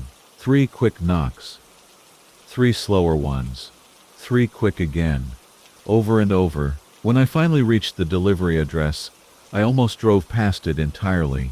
The house was set back from the road, accessible only by a narrow gravel driveway that disappeared into a grove of ancient oak trees. No lights were visible from the road, but the GPS insisted this was the correct location. A mailbox leaning at an odd angle displayed the name Wells in faded letters. As my truck wound through the trees, the headlights illuminated a large Victorian house that seemed to exist in defiance of its rural surroundings. It was the kind of house that belonged in a historic district of some old city, not isolated in the Texas countryside. Ornate gingerbread trim decorated the wraparound porch, and tall windows reflected my headlights from multiple stories. She was younger than I'd expected, based on Dr. Marsh's description, maybe in her 40s, wearing a dark dress that seemed formal for the middle of the night. What struck me most was her expression, hope and desperate anticipation, mixed with something that might have been fear. "You have," she called out before I'd even stepped down from the cab. "You have what Dr. Marsh sent." "Yes, ma'am. Medical container as requested. I'll need you to sign for the delivery." I walked around to open the trailer, but she was already there beside me, her hands pressed against the metal doors. "About 2 hours from pickup to delivery," I replied carefully. "The containers maintained proper temperature throughout transport." She nodded, tears forming in her eyes. "He's been so patient, so very patient." She placed her palm flat against the trailer door. Thomas, can you hear me? You're almost home." From inside the container came 3 deliberate knocks. I stepped back from the trailer, finally understanding that whatever I'd been transporting wasn't medical equipment or biological samples. The knocking had been communication. Someone or something had been conscious inside that container for the entire journey. "Ma'am, I think there might be some mistake." The rhythm behind the wall. From Jake Morrison, the knocking started somewhere outside Bakersfield, a soft tapping that seemed to come from inside the sleeper cab wall behind my head. At first I figured it was just the usual road noise, maybe a loose panel rattling against the frame of my Peterbilt, as I rolled through the California night. The interstate stretched ahead like a black ribbon under the pale glow of my headlights, and the steady hum of the diesel engine had been my only companion for the past 600 miles. I'd been running this route from Seattle to Phoenix for 3 years now, hauling electronics and auto parts for a logistics company that paid well enough to keep me on the road more than at home. The loneliness had become familiar, almost comfortable, like an old jacket worn thin at the elbow. But something about tonight felt different. The air itself seemed heavier somehow, pressing against the windshield with an almost tangible weight that made the wipers work harder against the light mist that had been falling since Fresno. The tapping came again, 3 deliberate knocks against the wall that separated the driver's seat from the sleeping compartment. I reached back and rapped my knuckles against the panel, thinking maybe something had come loose in the cargo area behind the cab. The sound that came back wasn't the hollow echo I expected, but something that seemed to absorb the impact, muffling it like a knock on a door made of thick, damp wood. I pulled over at the next truck stop, a pilot station that glowed like a neon island in the darkness, its fluorescent lights casting everything in harsh white relief against the surrounding desert. The parking lot was mostly empty, except for a handful of other rigs, their drivers probably catching a few hours of sleep before dawn. I walked around my truck twice, checking every panel, every access door, every possible source of the noise. Everything looked normal, bolted down tight and secure. The trailer seals were intact, the cargo doors undisturbed. Back in the cab, I poured coffee from my thermos and studied the maintenance log clipped to the sun visor. The truck had been serviced just 2 weeks ago, everything checked and double-checked by mechanics who knew their business. The engine purged smoothly, the transmission shifted without complaint, and all the gauges showed normal readings. Whatever was making that sound, it wasn't showing up in any of the usual places. The radio picked up a late-night talk show from Los Angeles, the host's smooth voice discussing UFO sightings and unexplained phenomena with callers who sounded like they were transmitting from another planet entirely. I turned the volume down until it became background murmur, focusing instead on the familiar rhythm of the road beneath my wheels. The knocking resumed about 20 miles later, but this time it seemed to have a pattern to it. 3 slow taps, a pause. Then 2 quick ones. It repeated exactly the same way several times, like someone trapped behind the wall trying to communicate using some kind of code. I found myself unconsciously tapping my fingers on the steering wheel in response, matching the rhythm without really thinking about it. The desert landscape slid past in the darkness, Joshua trees standing like twisted sentries against the star-scattered sky. Every few miles I passed another truck heading north, their headlights briefly illuminating my cab before fading into red taillights in the rearview mirror. The isolation felt complete out here, miles from the nearest town, surrounded by nothing but sand and scrub brush and endless empty space. When the knocking changed to a different pattern, I actually jumped in my seat. This time it was 5 rapid taps followed by a long pause, then 5 more. It continued for several minutes, becoming more insistent, as if whoever was making the sound was growing impatient with my lack of response. I tried knocking back against the wall, copying the rhythm exactly, and for a moment there was complete silence. Then the original pattern returned, 3 slow taps and 2 quick ones, repeating over and over like a heartbeat. The wall behind the driver's seat was maybe 6 inches thick, packed with insulation and wiring for the cab's electrical systems. There wasn't room for anything larger than a mouse back there, certainly not enough space for a person to hide. But the knocking sounded too deliberate, too purposeful to be random mechanical noise. The night dispatcher, a woman named Carol who'd been working the graveyard shift longer than I'd been driving, listened patiently as I described the situation. Or maybe something shifted in the sleeper compartment and it's pressing against the wall when you take curves. You want to bring it in for service when you get to Phoenix? I agreed, but I knew it wasn't hydraulic lines or shifting cargo. The knocking had become almost conversational now, responding to changes in my speed and seeming to anticipate when I was about to change lanes or take an exit.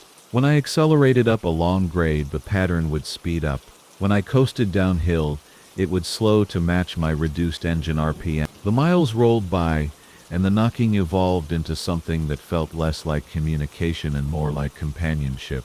I found myself looking forward to the familiar patterns, the way they provided a counterpoint to the engine's steady drum. It was like having a passenger who spoke in percussion instead of words, someone riding along in the space between the walls where sound traveled but light never reached. As I descended into the valley that held Phoenix, the city's glow rising like a false dawn against the mountains, the knocking suddenly stopped. The silence felt wrong somehow, like a song cut off in the middle of a verse. I rapped my knuckles against the wall trying to restart the conversation, but heard nothing back except the hollow sound of my own tapping echoing in the empty space behind the panel. I delivered my load at the distribution center just as the sun was coming up, painting the desert in shades of gold and red that made the whole landscape look like it was on fire. The dock workers unloaded the trailer with their usual efficient indifference, and I went through the paperwork without mentioning the strange sounds that had accompanied me through the night. But as I was pulling out of the facility, heading for the truck stop where I'd grab breakfast and plan my route home, the knocking started again. This time it was different though, more urgent somehow, like someone pounding on a door that was about to be locked forever. The pattern was completely new, complex rhythms that seemed to overlap and interweave in ways that made my head spin trying to follow them. It looked completely normal, just beige vinyl covering over the insulation and framework. But when I pressed my ear against it, I could hear something that made my blood turn cold. It wasn't knocking anymore, but scratching, like fingernails dragging against wood. And underneath that, so faint I wasn't sure if I was imagining it, what sounded like breathing. But as soon as I activated the recording app, everything went silent again. I waited for 5 minutes, 10 minutes, but heard nothing except the normal sounds of the truck settling and the distant hum of traffic on the interstate. When I played back the recording later, sitting in the truck stop diner with a plate of eggs and bacon growing cold in front of me, there was nothing but static and the sound of my own breathing. But I knew what I'd heard, knew that something was living in the space behind that wall, something that had traveled with me through the night and was still there, waiting. I drove home to Seattle with the radio turned up loud, trying to drown out any sounds that might emerge from behind the driver's seat. But in the quiet moments between songs, when the announcer paused for station identification or the signal faded in the mountains, I could still hear. The knocking had become part of the truck now, part of me, a rhythm that matched my heartbeat and followed me into sleep when I finally made it home. The service department couldn't find anything wrong, of course. They pulled panels and checked wiring and ran diagnostics that came back clean across the board.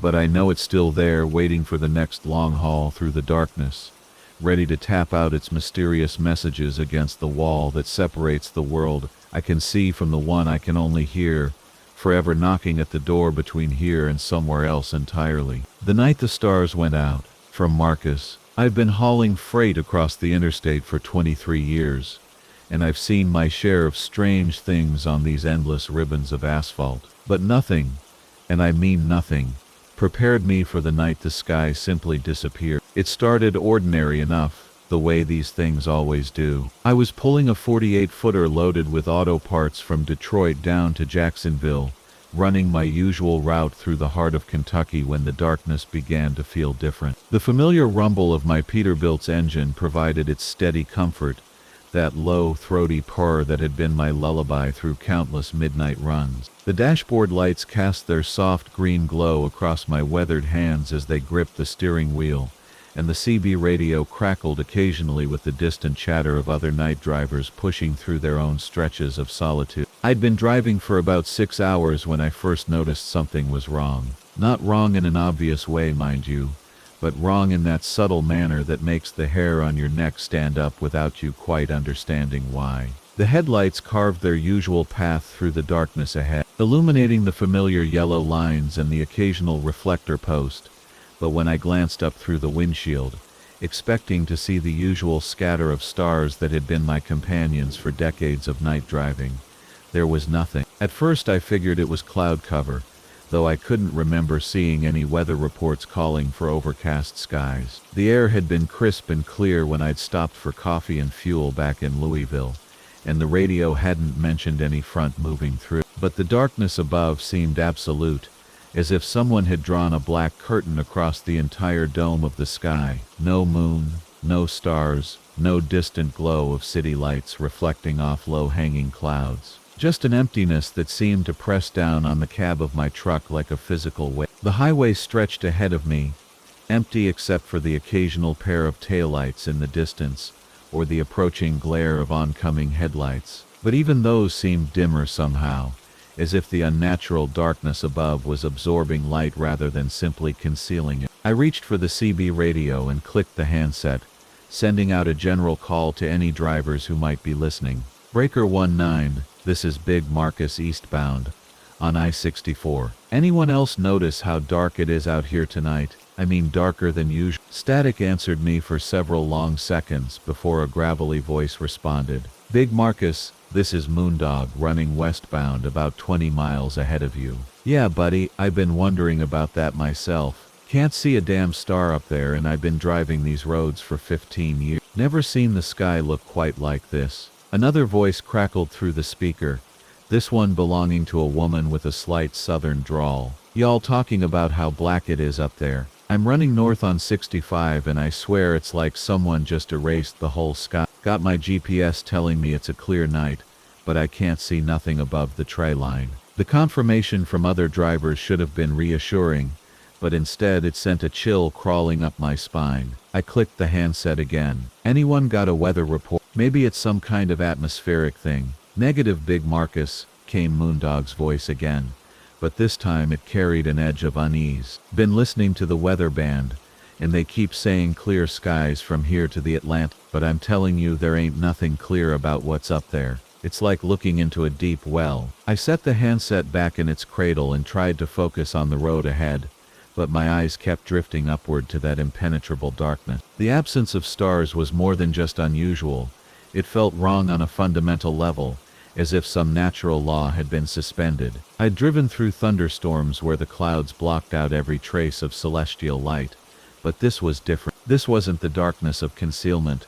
This was the darkness of void, of nothingness so complete it seemed to have substance. The air itself seemed thicker, heavier, and I found myself having to concentrate harder to keep the truck centered in my lane. The familiar hum of the engine began to sound muffled, as if the darkness above was dampening sound as well as light. Even the rhythmic thump of tires hitting expansion joints in the concrete seemed subdued and distant. That's when I started noticing the exits. At first I thought it was just my imagination playing tricks on me, or maybe fatigue making me miss signs in the darkness. But as I passed what should have been exit 91 toward Bardstown, the green highway sign wasn't there. Not hidden by shadow or obscured by fog, but simply absent, as if it had never existed. The off-ramp curved away into the darkness as it should, but without the reassuring presence of the sign to mark it. The exit felt somehow forbidding, like a path leading into an unmarked wilderness. I consulted the GPS mounted to my dashboard, its screen casting a pale blue glow across my face. According to the device, I was exactly where I should be, passing through the familiar stretch of Kentucky interstate that I'd traveled hundreds of times before. But when I looked up from the screen to compare it with the physical reality outside my windshield, the world seemed subtly altered, as if I was driving through a place that merely resembled the highway I knew. The next exit sign was missing too, and the one after that. Mile markers continued to appear in my headlight beams with their usual regularity, but the larger signs that helped orient travelers in the darkness had vanished entirely. It was as if the infrastructure of navigation had been selectively erased, leaving only the road itself snaking through an increasingly alien landscape. I reached for the CB again, needing the reassurance of other voices, but when I keyed the handset, only static answered my calls. The familiar chatter of long-haul drivers had vanished as completely as the stars above, leaving me alone with the sound of my engine and the whisper of wind around the cab. The fuel gauge showed I still had plenty of diesel, but I found myself watching it obsessively, as if it might provide some anchor to normalcy in this increasingly surreal night. The digital clock on the dashboard continued its steady progression, marking the passage of time with its glowing numbers. But even that seemed unreliable somehow. Had it really been only 40 minutes since I'd first noticed the missing stars?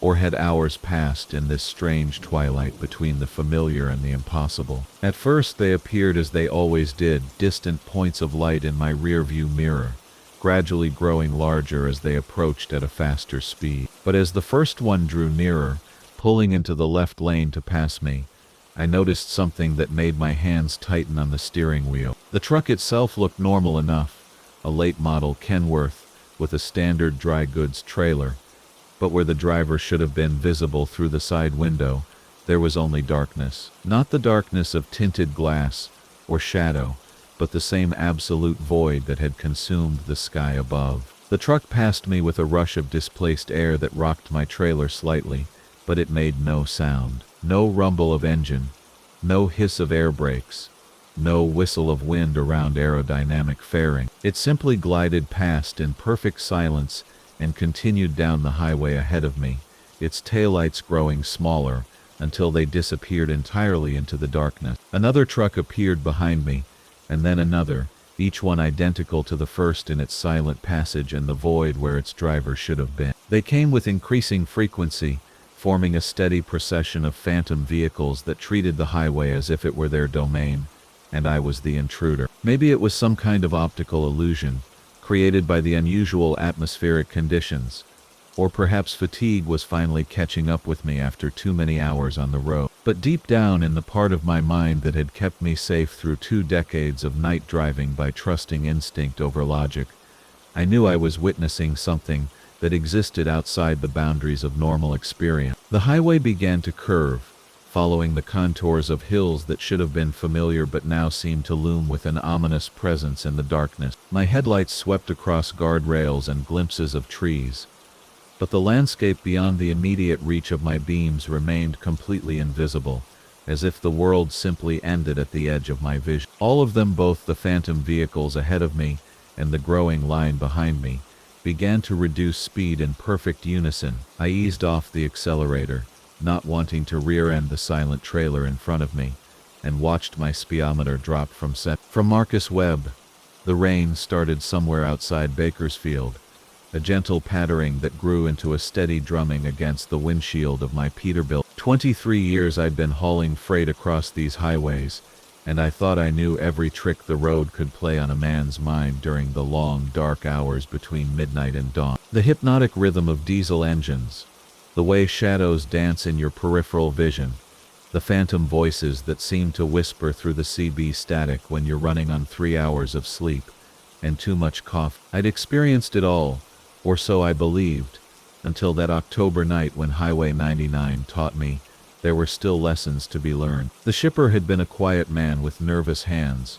who kept checking his watch, but plenty of folks get antsy around expensive freight. What struck me as odd was how he'd lingered by my cab after we'd finished the paperwork, running his fingers along the driver's side door like he was saying goodbye to an old friend. When I asked if everything was all right, he just smiled sadly and told me to take good care of her, as if my truck were some living thing that needed tending. The first sign something wasn't right came about 50 miles north of the Central Valley, when the steering began to feel different beneath my hand. Not loose or tight, nothing you could diagnose with a simple inspection, but there was a quality to it that made my palms sweat despite the cool air conditioning. The wheel seemed to anticipate my movements, responding to my intentions before I'd fully committed to them, like it was reading my mind and getting impatient with my hesitation. When I needed to change lanes, I'd feel the slightest resistance, as if invisible hands were guiding me toward a different path than the one I'd chosen. The human brain does strange things when it's been processing the endless stream of highway information for hours on end,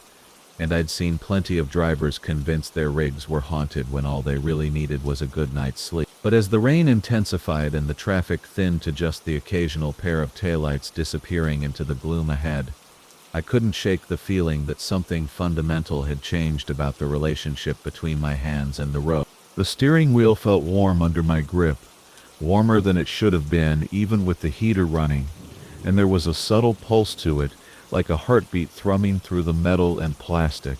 Every few minutes I'd catch myself fighting against a gentle but persistent pull toward the right shoulder, as if the truck wanted to stop somewhere it remembered but I had never been. The sensation was so gradual, so organic in its persistence, that I found myself checking the mirrors constantly, convinced that some external force must be pushing against the trailer. Mile marker 2047 passed in a blur of reflected rain, and I realized I'd been driving for nearly an hour without making a conscious steering correction. The truck was maintaining its position in the right lane with an eerie precision that had nothing to do with any cruise control system I'd ever encountered. My hands were still on the wheel, still providing input, but it felt more like I was along for the ride than actually driving. The white line seemed to flow beneath us with a hypnotic regularity that made my eyelids heavy, and I had to shake my head sharply to maintain focus. That's when I noticed the CB radio crackling with a voice I didn't recognize, speaking in a language that might have been Spanish or Portuguese, but distorted by static into something that sounded almost like singing. The melody was haunting and repetitive,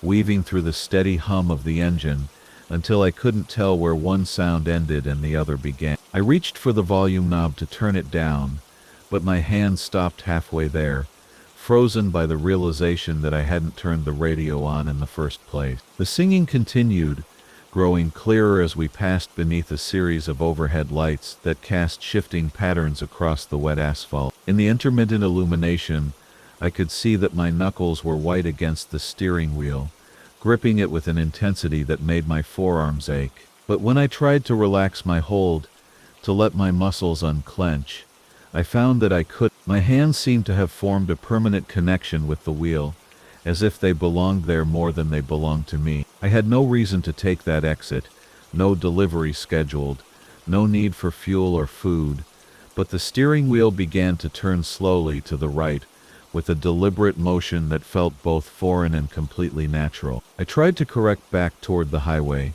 throwing my shoulders into the effort, but it was like trying to change the course of a river with my bare hand. This wasn't mechanical failure, wasn't a blown tire or broken steering linkage.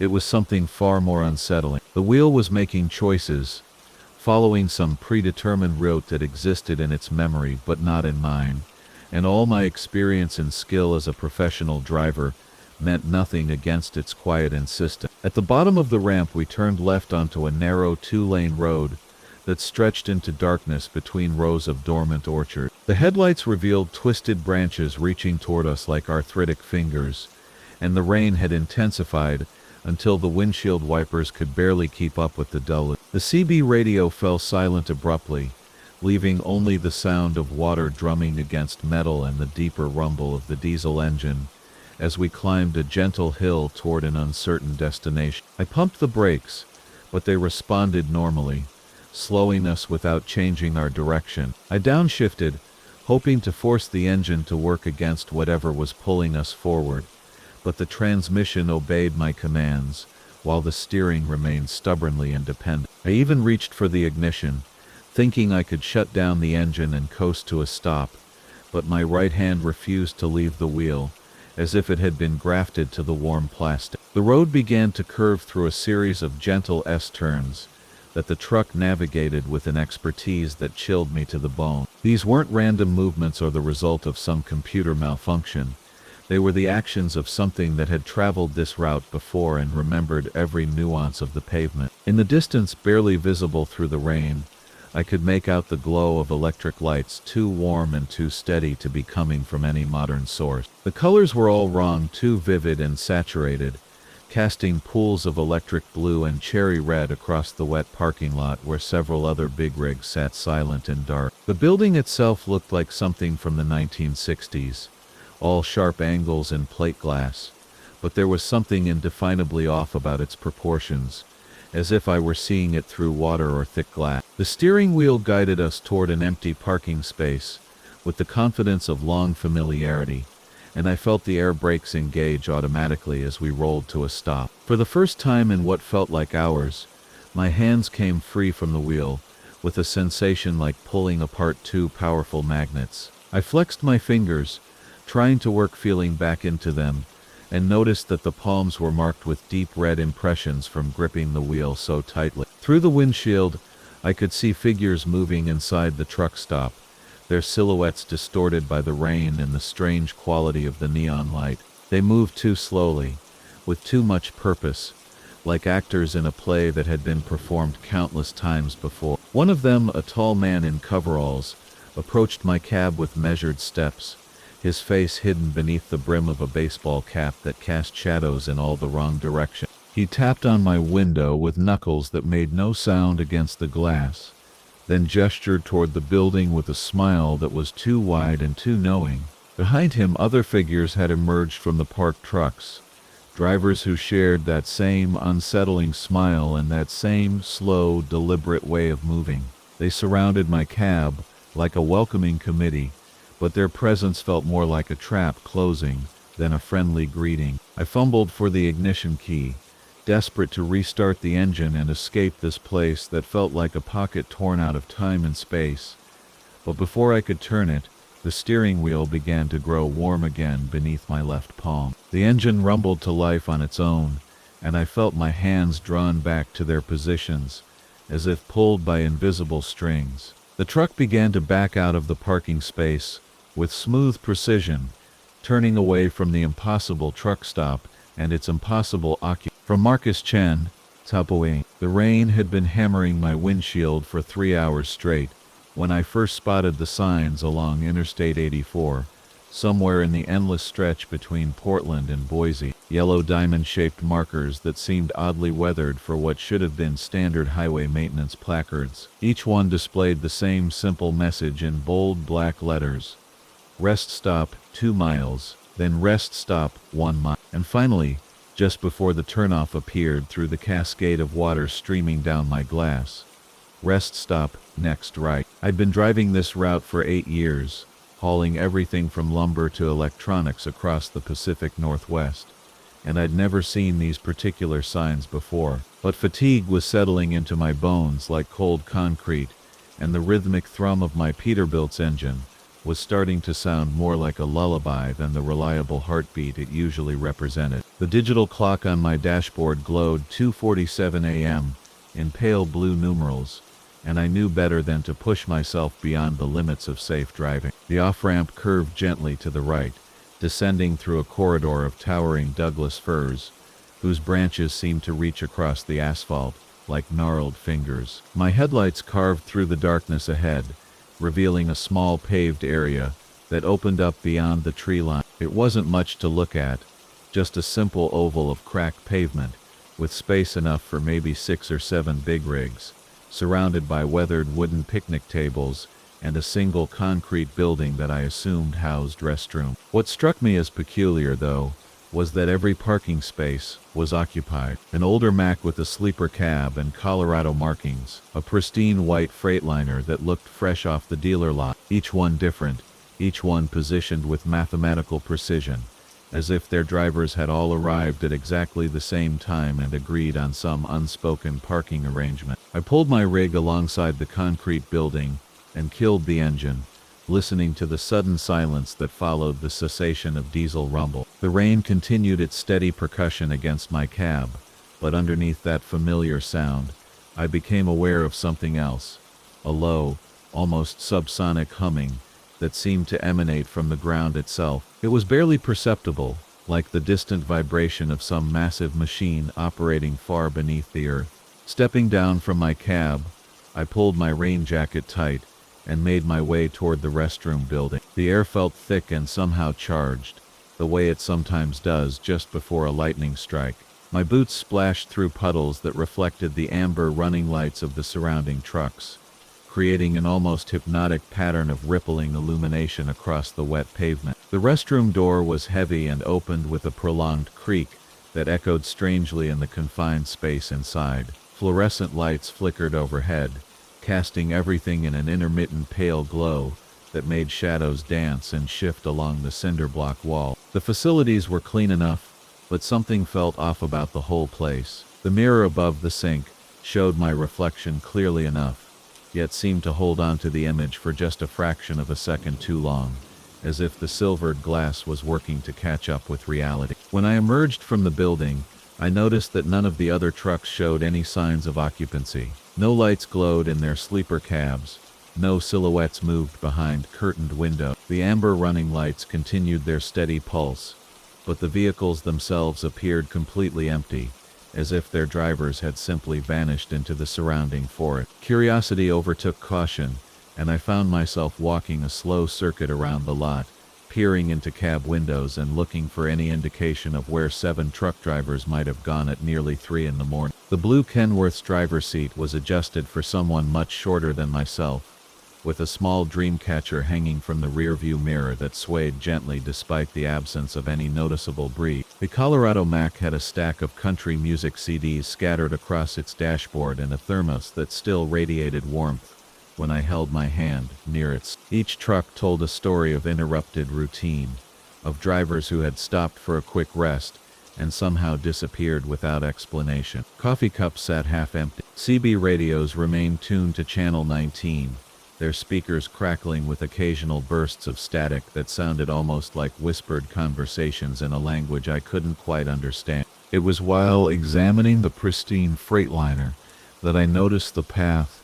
The narrow dirt trail wound away from the back edge of the parking area, disappearing into the dense forest beyond. The packed earth showed clear signs of recent foot traffic, multiple sets of boot prints leading away from the trucks and into the darkness between the trees. I followed the trail with my flashlight beam, illuminating the corridor through the undergrowth that seemed to extend much farther than the surrounding terrain should have allowed. The humming sound grew stronger as I approached the forest edge, and I began to distinguish voices within its resonant frequency. Soft, conversational tones that rose and fell like distant surf, punctuated by occasional bursts of what might have been laughter. The sounds were coming from somewhere along the trail, perhaps a quarter-mile into the woods. Every rational instinct told me to return to my truck, to lock the doors and wait for daylight before investigating further. But something else, some deeper compulsion that felt both foreign and familiar,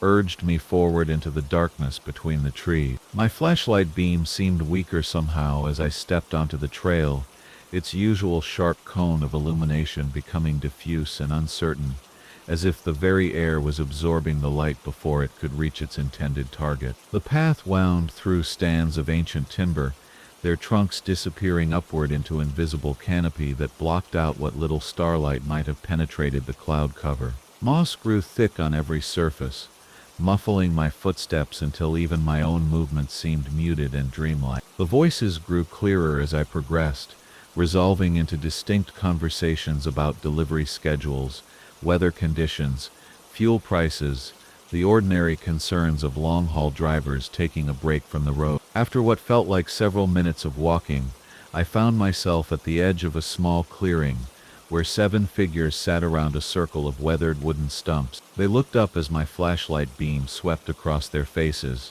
and I realized with a start that I recognized one of them, an older driver named Bill Morrison, whom I'd crossed paths with at truck stops throughout Oregon and Washington. He'd always been friendly, quick with a joke or a recommendation for good coffee at the next stop down the line. "Marcus," he said, his voice carrying that same warm tone I remembered from our previous encounters. "We've been wondering when you'd get here. We saved you a spot." He gestured to an empty stump positioned directly across from where he sat, and I noticed that all 7 faces were turned toward me with expressions of patient expectation, as if my arrival had been anticipated for some time. The other drivers looked familiar too, though I couldn't immediately place where or when I might have met them. Their faces held a strange quality in the flashlight beam, seeming to shift and change slightly whenever I wasn't looking directly at them. "I was just stopping to rest," I said, my voice sounding unnaturally loud in the confined space of the clearing. "Saw all the trucks and wondered where everyone had gone." "We come here when we need to think," said a woman in a flannel shirt and baseball cap. Her voice had the practiced cadence of someone who'd spent years talking into CB microphones. "It's peaceful, away from all the noise and pressure.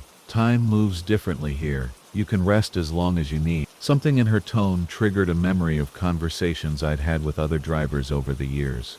Stories about colleagues, who'd simply disappeared from the highways, their trucks found abandoned at rest stops with no indication of where they'd gone. Missing persons reports that went nowhere, families left without answers, cargo loads that never reached their destination. Bill Morrison's smile never wavered, but his eyes held a quality I couldn't quite identify, something between sadness and resignation. The road will always be their market. But opportunities like this, chances to really rest, to step away from all the pressure and deadlines, those don't come along very often. The other drivers nodded in agreement, their movements synchronized in a way that made my skin prickle with unease. I noticed that none of them seemed affected by the steady rain that had been falling all night, despite sitting in what appeared to be an open clearing.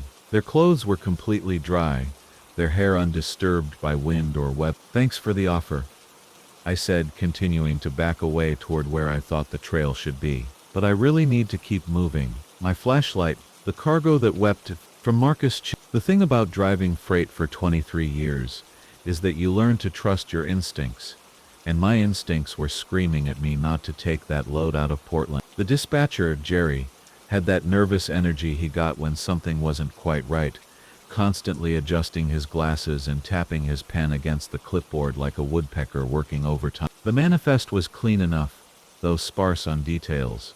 Medical specimens, temperature controlled, destination Los Angeles, deliver by dawn, standard rush job with premium pay, the kind that usually meant someone's life depended on whatever was packed away in those refrigerated containers. My Peterbilt 3079 had been running these West Coast routes since I bought her used in 2018, her chrome still gleaming despite the miles we'd put on together. The engine hummed with that deep, satisfied growl of a well-maintained diesel as I pulled out of the freight yard into the drizzling Portland evening. Autumn rain painted the windshield in constantly shifting patterns, and the wipers kept their steady rhythm as I merged onto. The trailer behind me was one of those high-end reefer units, the kind pharmaceutical companies used when they needed absolute temperature control, and the refrigeration unit hummed quietly, barely audible over the road noise. Everything seemed normal for the first 100 miles. The radio crackled with the usual chatter from other drivers, reports of construction delays and speed traps, the comfortable background noise that made the long hauls feel less lonely. The rain had settled into a steady mist that caught the light from oncoming headlights and turned the highway into a river of reflected neon and amber.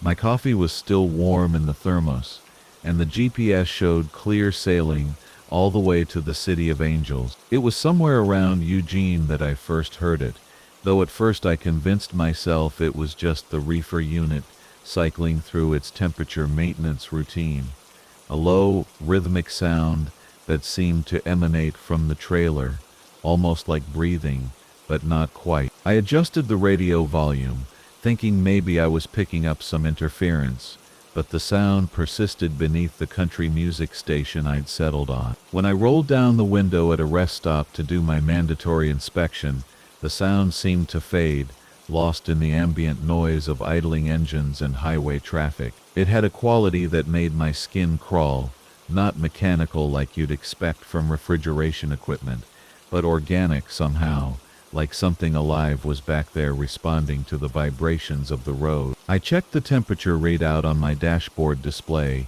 and everything showed green, the cargo hold maintaining a steady 38 degrees Fahrenheit. Medical specimens, the manifest had said, and I tried to convince myself that whatever was making that sound was perfectly normal for that kind of freight. The miles rolled by beneath my wheels, the Oregon countryside giving way to the northern reaches of California, and still that sound persisted. It had developed a pattern, I realized, not random but rhythmic, like a heartbeat or the slow breathing of someone in deep sleep. Sometimes it would fade for 20 or 30 minutes, and I'd start to relax, thinking maybe I'd imagined the whole thing. Then it would return, stronger than before, and I'd find my hands gripping the steering wheel tighter than necessary. Around midnight, somewhere in the mountains north of Redding, the sound changed. What had been a low, almost inaudible rhythm became something else entirely, something that made every hair on my arms stand up. It was definitely coming from the trailer now,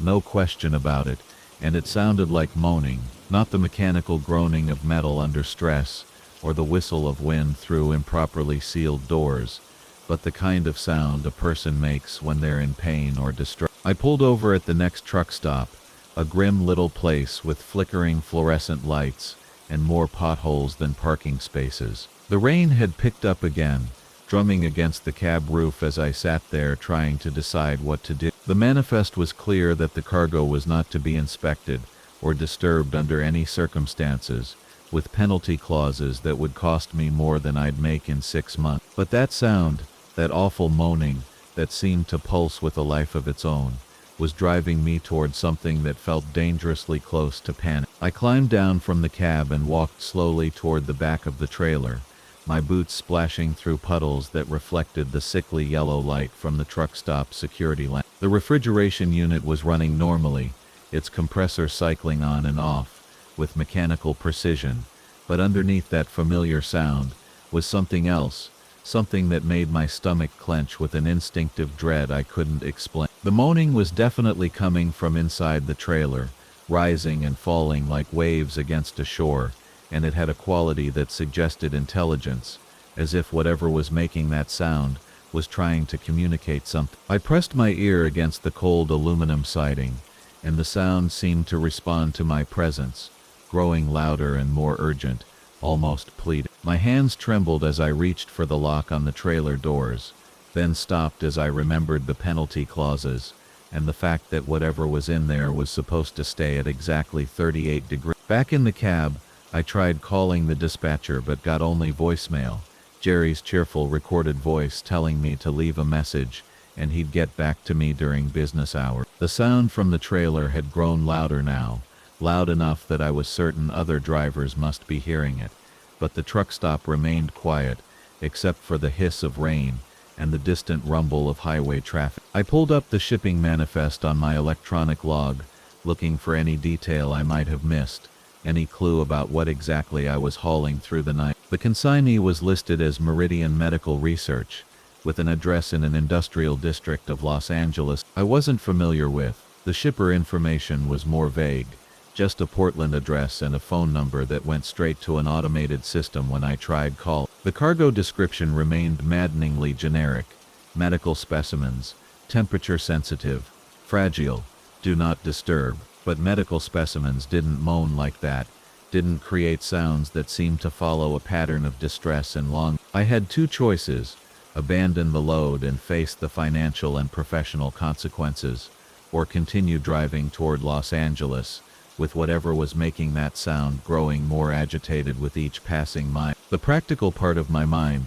the part that had kept me employed and solvent for over 2 decades, told me to finish the job and let someone else worry about the detail. But every instinct I'd developed in my years on the road was telling me that something was fundamentally wrong with this situation. The sounds rose and fell with a cadence that suggested speech, urgent and pleading, as if whatever was back there was trying desperately to communicate something important. The temperature gauge still showed everything normal, but I found myself constantly checking it, as if the mechanical normalcy of the refrigeration system could somehow explain away the increasingly human sounds coming from my cargo.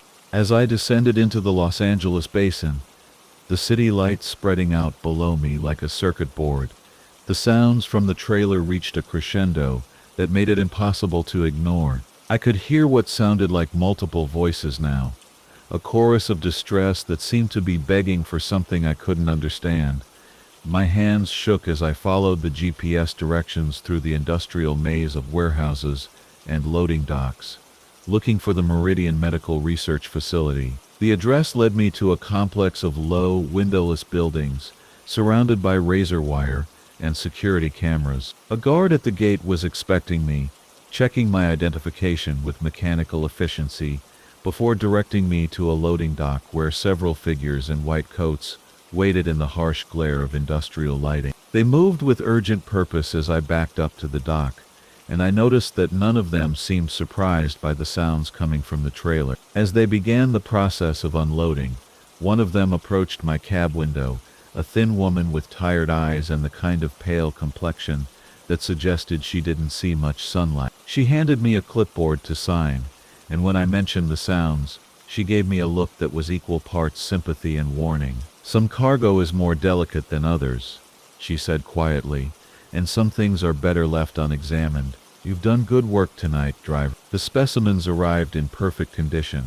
I signed the paperwork and collected my payment authorization, but as I pulled away from the loading dock, I could still hear that chorus of moaning voices fading behind me. The woman's words echoed in my mind as I drove through the empty Los Angeles streets toward the nearest truck stop, and I found myself wondering what exactly constituted medical specimens that could respond to transport with what sounded so desperately like human distress. The trailer was empty now, cleaned and silent, but I swear I could still hear echoes of that sound in the quiet, the mechanic's midnight. From Jake Morrison, "The thing about driving long haul is that you learn to read your rig like a prayer book, every vibration and rattle telling you something different about what's going on under that steel hood." I'd been running freight between Portland and Denver for the better part of 15 years, and my 2018 Peterbilt 57.9 had never given me cause for real concern. The engine hummed with that steady, reliable rhythm that becomes as familiar as your own heartbeat after thousands of miles on the interstate. But that night, somewhere outside a little Wyoming town called Bitter Creek, something changed in that hum, something that made my skin crawl in ways I still can't properly explain. It started as the faintest irregularity, just a tiny skip in the engine's rhythm that most drivers probably wouldn't even notice. The dashboard clock read 11:47 when I first heard it, that barely perceptible hesitation every few seconds, like the truck was holding its breath. I'd pulled off Interstate 80 about 20 minutes earlier to grab some coffee and check my logbook, and now I was back on the road with nothing but darkness stretching ahead and behind me. The Wyoming plains rolled away into shadow on both sides, broken only by the occasional fence post caught in my headlight beams, and the red glow of my taillights painting the asphalt behind me. The skip in the engine came again, more pronounced this time,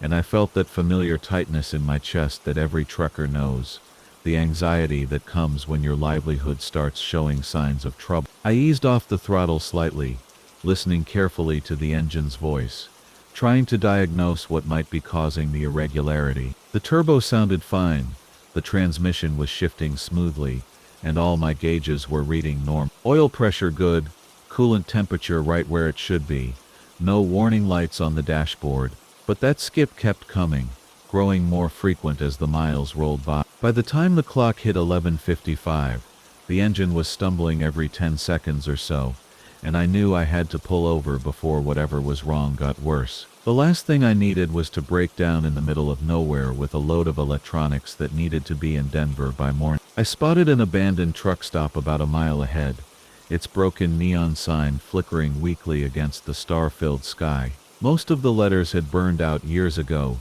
leaving only random fragments that spelled nothing coherent. A few other trucks were parked in the lot, their running lights glowing like distant campfires in the darkness. The engine shuddered once more before I shut it down, and then there was only the wind whistling across the empty plains and the distant hum of refrigeration units from the other truck. I grabbed my flashlight from the door pocket and climbed down from the cab, my boots hitting the gravel with a soft crunch that seemed unnaturally loud in the stillness. The air was thick with the promise of rain, heavy clouds obscuring most of the stars, and carrying the scent of distant lightning.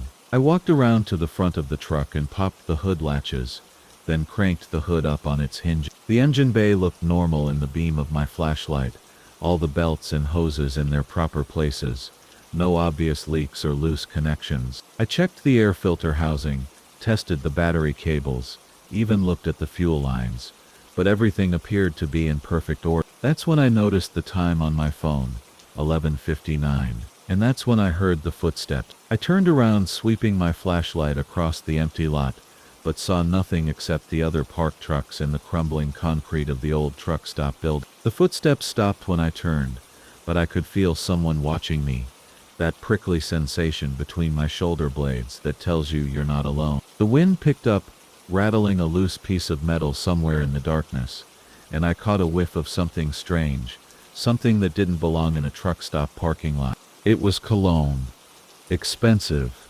and heavy, the kind that reminded me of funeral parlors and old-fashioned barber shops. The scent drifted past me on the wind and then disappeared, leaving only the familiar smells of diesel fuel and motor oil. I called out into the darkness, asking if anyone needed help, but got no response except the echo of my own voice bouncing off the abandoned building. The clock on my phone changed to midnight, just as I heard the footsteps again, closer this time, circling around toward the front of my truck. I kept my flashlight beam moving, searching the shadows between the other rigs, but whoever was out there stayed just beyond the reach of the light. The footsteps had a strange quality to them, not quite the sound of boots on gravel, but something softer, more deliberate, like someone trying very hard not to be heard but not quite succeeding. I bent back over the engine, trying to focus on finding the problem while keeping my ears open for any sign of movement. The beam of my flashlight played over the engine components, casting sharp shadows that seemed to shift and move even when I held the light steady. That's when I saw it, something that made my blood run cold and my hands start to shake. There was a handprint on the inner fender well, pressed into the accumulated road dust and grime, like someone had reached deep into the engine bay while it was running.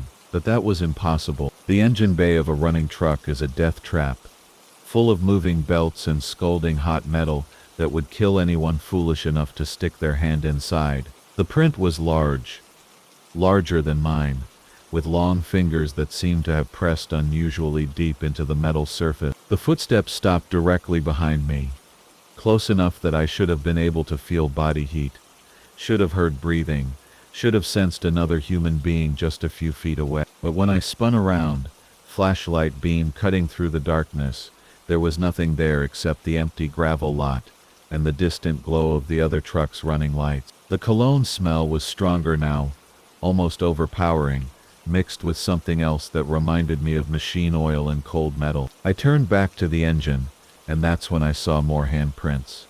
Dozens of them, covering every surface inside the engine bay like someone had been running their hands all over the hot metal while I was driving. Some of the prints were small, others huge, all of them pressed deep into places where no human hand should have been able to reach. The air filter housing had prints on it, the radiator, even the back of the engine block where the metal would have been hot enough to melt flesh. My phone buzzed with a text message, the sound unnaturally loud in the stillness. I pulled it from my pocket with trembling fingers and looked at the screen. The message was from a number I didn't recognize, and it contained only 4 words. Close the hood, J. The wind died completely, leaving an unnatural silence that pressed against my ears like cotton. Even the distant hum of the refrigeration units seemed muted, as if the world had suddenly been wrapped in thick blanket. I could hear my own heartbeat, loud and fast, and the soft whisper of my breathing in the still air. The cologne smell was everywhere now, so thick I could taste it, mixed with the metallic tang of fear and something else. Something that reminded me of very old things and very deep places. I started to reach for the hood, intending to slam it shut and get back in my cab as quickly as possible. But my flashlight beam caught something else that made me freeze in place. There were words scratched into the paint on the inside of the hood, carved deep into the metal with something sharp. The letters were crude but clearly readable. "We ride with you." The scratches looked fresh, the bare metal bright and clean beneath my flashlight beam, but I knew they hadn't been there when I'd opened the hood just minutes earlier. I would have noticed them immediately. The letters were large, taking up most of the available space on the hood's inner surface, and below them were more handprints. These ones pressed so deep they'd actually dented the metal. "We're always here." That's when I heard the breathing, soft and rhythmic, coming from somewhere inside the engine bay itself, not from behind me or beside me, but from deep within the mechanical heart of my truck, as if someone was hiding among the pistons and valves, drawing slow, patient breaths in the darkness. The sound was barely audible, but unmistakably human, accompanied by the faint whisper of fabric against metal, like someone shifting position in a very small space. My hands, the ones who don't want to chat your ear off about their ex-wives or their startup ideas or whatever conspiracy theory they picked up from the last trucker, who gave them a ride. When the woman in the faded blue dress flagged me down at that lonesome truck stop outside Grand Junction, her silence felt like a blessing. She had cash ready, exact change for the ride to Salt Lake, and she settled into the passenger seat of my Peterbilt with the kind of careful grace that told me she'd done this before. The Wyoming wind was howling something fierce that October night, sending tumbleweeds dancing across the asphalt like ghostly ballerinas in my headlight beams. My CB crackled with the usual chatter from other drivers, warnings about speed traps and weather conditions.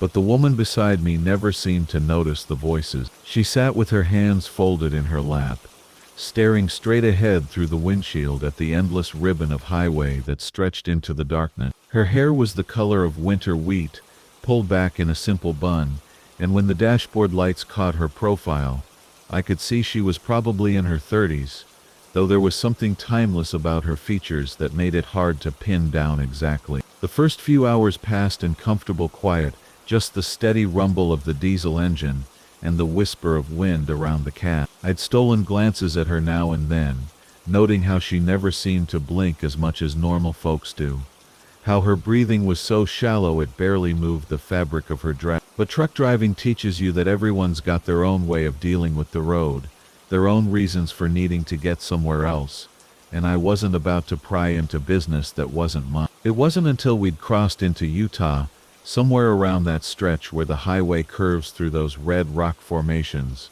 that look like sleeping giants in the dark, that I started to notice something peculiar. I'd been driving this route for 15 years, knew every mile marker and rest stop by heart, and I was certain we should have reached Salt Lake City by now. But the GPS on my dashboard kept showing the same distance remaining, like we were stuck on some kind of cosmic treadmill, always moving but never arriving. I cleared my throat and glanced over at my passenger, thinking maybe I'd misunderstood her destination, but she was sitting exactly as she had been hours ago, hands folded, eyes forward, that same peaceful expression on her face. The dashboard clock read 3 in the morning, which should have put us well into the outskirts of the city, but all I could see ahead were more miles of empty highway, more darkness punctuated only by the occasional pair of taillights in the distance. There's a particular quality to the silence inside a truck cab at night, a kind of intimate quiet that makes you feel like you and your passenger are the only two people left in the world. But as the hours wore on,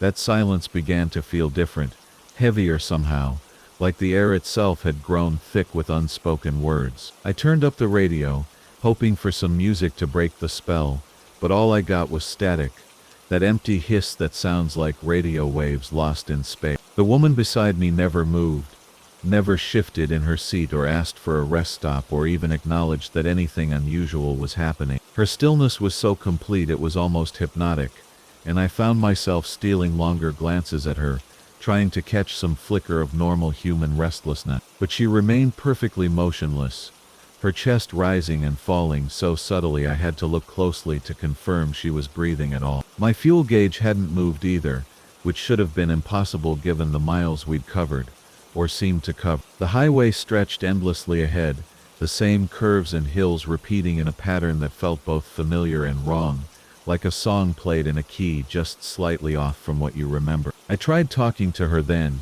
asking simple questions about the weather, about whether she was comfortable, whether she needed anything. My voice sounded strange in the confined space of the cab, too loud and somehow hollow. She didn't respond, didn't even turn her head to acknowledge that I'd spoken. Her eyes remained fixed on that point somewhere beyond the windshield, watching the road unroll beneath us like she was seeing something I couldn't. The CB radio crackled to life occasionally, other truckers calling out their positions and destinations, but every voice sounded distant and distorted, as if the signals were reaching us from very far away. I tried calling out myself, giving my location, and looking for anyone else who might be running this route, but I got no response, just that empty static that seemed to swallow my words before they could escape the cab. The clock on my dashboard had stopped moving, frozen at 3:17, and my watch had stopped too, its hands pointing accusingly at the same moment, like they were trying to tell me something important. The woman beside me continued her vigil, never moving, never speaking, her presence somehow both comforting and deeply unsettling. The blue dress she wore ended just below her knees, but where her shoes should have been touching the floor of the cab, there was nothing, just empty space. I blinked hard, thinking fatigue was playing tricks on my eyes, but when I looked again, the same impossible sight greeted me. She was sitting in the seat, her hands folded in her lap, her body perfectly solid and real from the waist up, but below that she simply faded away into nothingness. My heart started hammering against my ribs, but I kept driving, kept my hands steady on the wheel, because that's what you do when you're responsible for 18 wheels of freight on a dark highway. The road ahead began to look familiar in a way that made my skin crawl. The same rock formations, the same curve of the asphalt, the same distant mountains silhouetted against the star-filled sky. We were traveling in a loop, I realized, caught in some impossible circle of highway that had no beginning and no end. The woman turned to look at me then. The first movement she'd made since settling into the passenger seat all those hours ago. Her eyes were kind but infinitely sad, the blue of deep water under ice, and when she smiled, I felt a chill run through me that had nothing to do with the Wyoming wind rattling the cab windows. She reached into a pocket of her dress and pulled out money again, the same bill she'd paid me with at the truck stop, exact change, crisp and new as if they'd just come from the bank. She placed the money on the dashboard between us and nodded toward the road ahead, and somehow I understood. This wasn't her first ride, wouldn't be her last. She was a passenger who never reached her destination, never really left, caught in her own endless journey just as I was now, caught in mine. The highway stretched ahead of us, familiar and strange, leading nowhere and everywhere, and I knew with a certainty that settled in my bones like winter cold that we would drive this route forever. She and I, two souls bound together by asphalt and starlight, and the steady pulse of diesel engines in the night. The last thing I remember clearly is seeing the lights of that truck stop outside Grand Junction again, the same one where I'd picked her up, though whether it was the same night or some other night entirely, I couldn't say. She gathered her small purse, nodded her thanks, and stepped out into the pool of yellow light cast by the station's neon sign. I watched her walk toward the diner, her figure solid and real again, and I waited, engine idling, knowing with absolute certainty that before long another trucker would see her standing by the roadside, would stop to offer a ride to Salt Lake City, would accept her exact change and settle in for what seemed like a routine run along a familiar highway. The CB crackles now and then with voices I almost recognize, and sometimes I think I hear my own voice among them,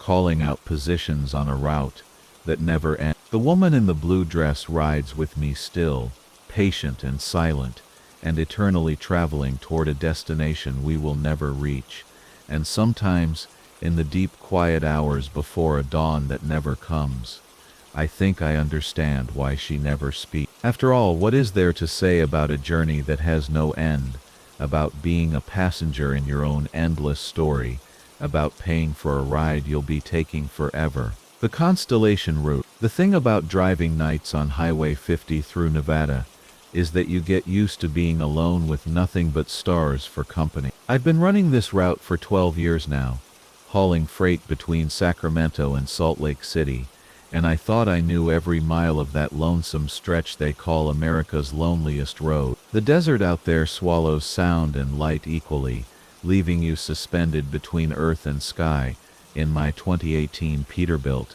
with only the steady rumble of the Cummins engine and the soft hiss of air brakes to remind you that you're still tethered to the living world. It was a Tuesday in October when I first noticed them, those lights that didn't belong among the familiar constellations I'd learned to navigate by during my years crossing this wasteland. The night was crystalline clear, the kind of desert evening where the atmosphere seems thin as glass, and every star burns with surgical precision. I was about 40 miles east of Austin, Nevada, making good time with a load of electronics bound for Denver, when I caught something moving in my peripheral vision through the passenger window. At first glance it looked like aircraft navigation lights, the familiar red and white strobes that mark commercial flights crossing the continent at 30,000 feet. But these lights moved differently, with a deliberate slowness that seemed to mirror my own progress along the asphalt ribbon below. I rolled down the window and let the cool desert air fill the cab, carrying with it the sage-sweet scent of high country and the profound silence that only exists in places where civilization has barely touched. The lights hung there in the southwestern sky, roughly parallel to my course, and as I watched them through the windshield, I began to notice their peculiar arrangement. They formed a pattern that looked almost like headlights, twin beams of pale yellow-white light that cast no visible illumination on the landscape below, but seemed to burn with their own internal fire against the star-drunk darkness. Between them, fainter red lights pulsed in a rhythm that reminded me uncomfortably of a heartbeat, slow and steady and somehow alive. I tried to dismiss it as military aircraft from one of the testing ranges that dot this part of Nevada, but the lights displayed none of the characteristics I'd learned to recognize from jets or helicopters. They made no sound that carried down through the thin air, showed no contrails or visible structure, and moved with a fluid grace that seemed to defy the mechanical limitations of any aircraft I knew. More unsettling still, they seemed to be keeping pace with my truck, maintaining their relative position in the sky as I rolled eastward at 70 miles per hour. The CB radio crackled intermittently with distant chatter from other drivers scattered across the western highways, their voices emerging from the static like ghosts, sharing news of traffic conditions and weather patterns. I considered breaking in to ask if anyone else was seeing the lights, but something held me back, a strange reluctance to draw attention to what might have been nothing more than an optical illusion brought on by too many hours behind the wheel and too much coffee from the last truck stop. As the miles accumulated beneath my wheels, the lights began to change their behavior in subtle ways that made my hands tighten unconsciously on the steering wheel. They would drift closer to the highway, descending from their initial altitude until they seemed to hover just above the distant mountain peaks that bordered the valley. Then they would rise again, climbing back into the starfield with a smooth motion that suggested intelligence behind their movements, a purposeful navigation through the three-dimensional space above the desert floor. The engine temperature gauge held steady, the fuel levels remained normal, and all the familiar rhythms of the truck continued their mechanical symphony around me. But I found myself hyper-aware of every sensation, every play of shadow and light across the dashboard instruments. The headlights swept their twin cones of illumination ahead of me, revealing the endless center line and the ghostly shapes of Joshua trees and sagebrush that populated this lunar landscape.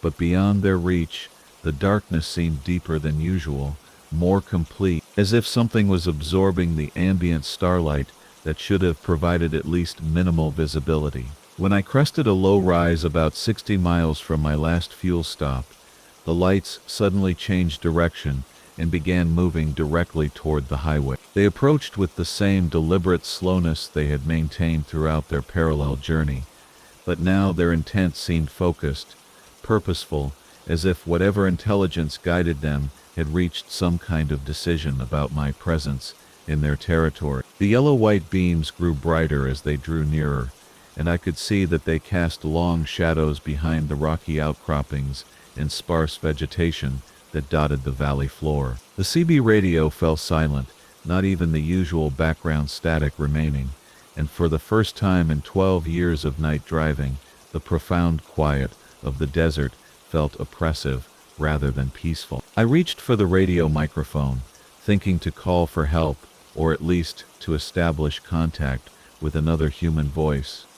But my hand stopped halfway to the device as I realized I had no idea what kind of help I might need or what I would say to explain what I was experiencing. The lights were close enough now that I could see they were not attached to any visible aircraft or structure, but seemed to exist as pure illumination suspended in the night sky. They pulsed and flickered with subtle variations in intensity, and I began to detect a pattern in their behavior that suggested some form of communication or scanning activity. The red lights between them had increased their rhythm, pulsing faster now with an urgency that made my own heart rate accelerate in unconscious sympathy. As they passed directly overhead, perhaps 500 feet above the highway, I felt a strange sensation wash over me, a tingling awareness that seemed to penetrate through the metal roof of the cab and touch something deep in my nervous system. The truck's electrical systems flickered momentarily, the dashboard lights dimming and brightening in sequence, and the radio emitted a burst of high-pitched tones that sounded almost musical, like whale songs translated into electronic frequency. The lights hovered there above me for what felt like an eternity but was probably no more than 30 seconds. And during that time, I had the unmistakable impression of being observed, studied, catalogued by some intelligence that existed beyond my understanding. The sensation was not malevolent exactly, but it carried with it a profound sense of otherness that made me feel suddenly small and vulnerable in my metal cocoon, like a specimen under microscopic examination. Then, as suddenly as they had approached, the lights began to move away, following the highway eastward at a speed that quickly carried them beyond the range of my vision. The truck's electrical systems returned to normal operation, the CB radio resumed its background static, and the familiar sounds and sensations of night driving reasserted themselves around me. But something had changed in the quality of the darkness, a subtle shift in the atmosphere that left me feeling as though I had crossed some invisible boundary into territory where the normal rules no longer apply. I drove the remaining 200 miles to Salt Lake City without incident, but I could not shake the memory of those lights or the sensation of contact they had brought with them. When I tried to describe the experience to my dispatcher the next morning, the words seemed inadequate, too small to contain the reality of what I had witnessed. He listened politely and suggested I might want to take a few days off, get some rest, maybe see a doctor about eye strain or fatigue. But the lights returned the following week, and the week after that, always appearing somewhere along that stretch of Highway 50 between Austin and the Utah border. They never approached so closely again, but they were there, keeping their patient vigil in the desert sky, maintaining their mysterious surveillance of the lonely road below. Other drivers began to mention strange sightings in their CB conversations, usually in hushed tones, that suggested they too were reluctant to speak too directly about what they had seen. I still run that route, still watch for those lights during the long desert nights, and sometimes I think I can feel their attention focused on me from somewhere beyond the reach of my headlights. The highway department has installed new reflector posts along that section of road. They say for improved visibility, but I notice they pulse with a rhythm that reminds me of something I encountered in the darkness above. A pattern that suggests some form of ongoing communication between earth and sky that continues long after the rest of us have passed through and moved on to other destinations. From Jake Morrison. I was hauling a load of farm equipment down Interstate 70 through Kansas, nothing but endless wheat fields, stretching into the amber darkness on either side of my Peterbilt. The dashboard clock read 2:17 in the morning, and the only company I'd had since leaving Denver was the steady thrum of my diesel engine and the occasional crackle from my CB whenever some night owl trucker called out his That's when the voice slipped through channel 19 like smoke through a keyhole. At first I thought it might be Skip, those atmospheric anomalies that bounce radio signals across impossible distances, letting you hear conversations from states away.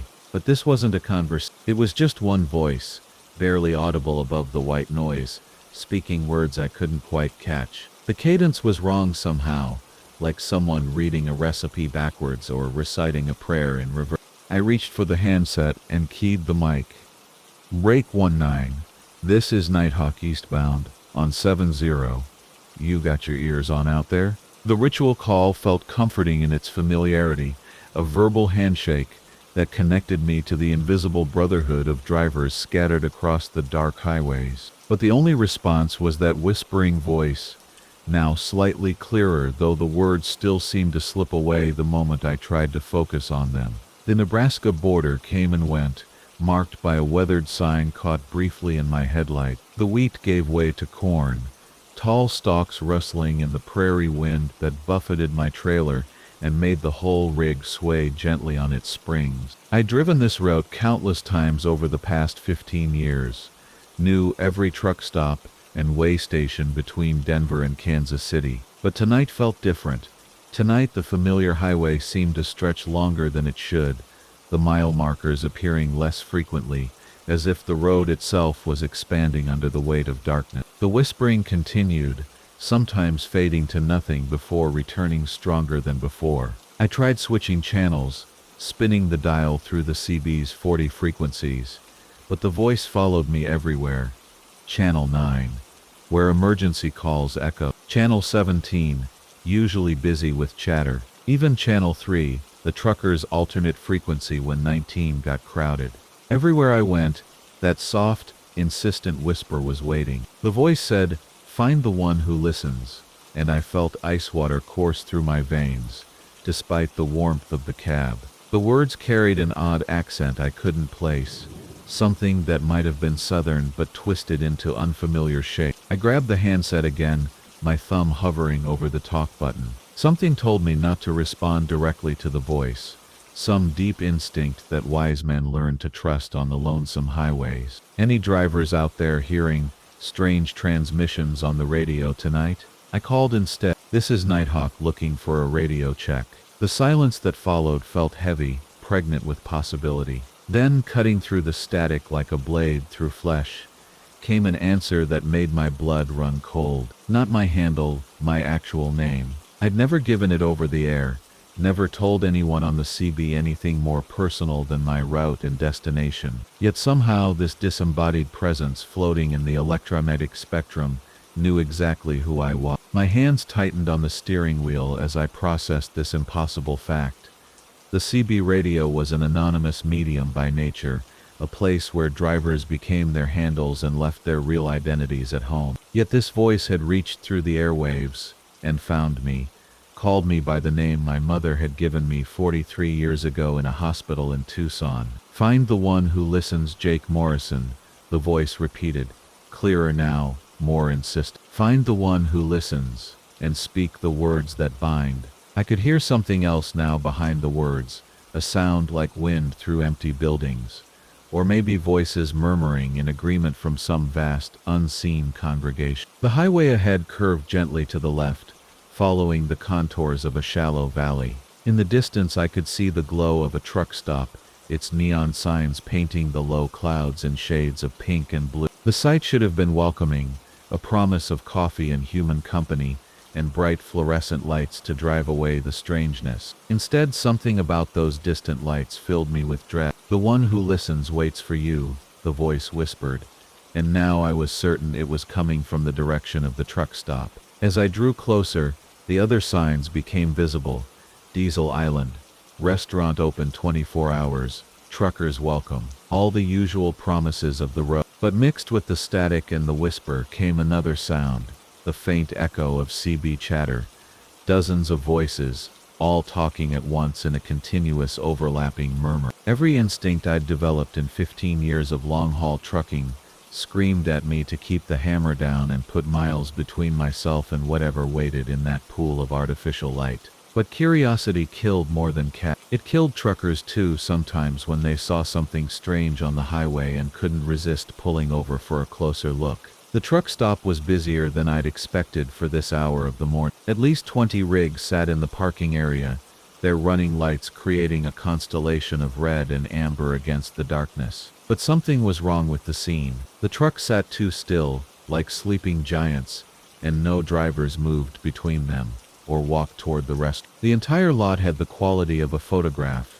frozen and lifeless. I pulled into an empty space near the back of the lot and set my air brakes with a long sighing hiss. Through my windshield I could see the restaurant's windows glowing warmly, but they revealed nothing of the interior, just that steady inviting light that promised normalcy. The CB had gone silent the moment I'd parked, the whispering voice cutting off as if someone had thrown a switch. Walking toward the restaurant felt like moving through water, each step requiring more effort than the last. The asphalt beneath my boots seemed to stretch and contract with each footfall, and the neon signs overhead flickered in patterns that almost resembled Morse code. Almost, but not quite, as if someone had tried to copy the rhythm without understanding the meaning. Inside, the restaurant buzzed with conversation, but something about the sound made my skin crawl. Dozens of truckers sat at tables and booths, their CB handsets clutched in their hands, all of them talking at once into their microphones. None of them seemed to notice my entrance. They just sat there speaking in low, urgent tones into their radios, their voices creating the murmuring chorus I'd heard through the static. Behind the counter stood a woman in a waitress uniform, her smile too wide and her eyes too bright. She gestured toward an empty booth where a CB radio sat waiting, its antenna gleaming under the fluorescent lights. "Your table's ready, Jake Morrison," she said in that same whispering voice I'd been hearing for hours. "The one who listens has been expecting you." I backed toward the door, my heart hammering against my ribs like a caged bird. The woman's smile never wavered, and neither did the constant chatter of the other truckers. They were trapped here, I realized, caught in whatever web the whispering voice had spun across the airwaves. The CB had become a snare, using their own need for connection and companionship against them. Outside, I ran for my truck, my boots slapping against the asphalt that now felt solid and real beneath my feet. The Peterbilt's engine turned over on the first try, and I pulled out of the lot with my trailer tires smoking on the pavement. In my mirrors, the truck stop receded into the darkness, its neon signs flickering once before going dark entirely. But even now, 50 miles down the road with the sun beginning to paint the eastern sky in shades of rose and gold, the CB radio beside me crackles with potential. I've switched it off, pulled the power cord, even wrapped the antenna in aluminum foil. Nothing works. Sometimes in the quiet moments between gear changes, I can still hear that whispering voice calling my name, inviting me to find the one who listens. They say the highway never forgets, and some voices, once heard, never truly go silent.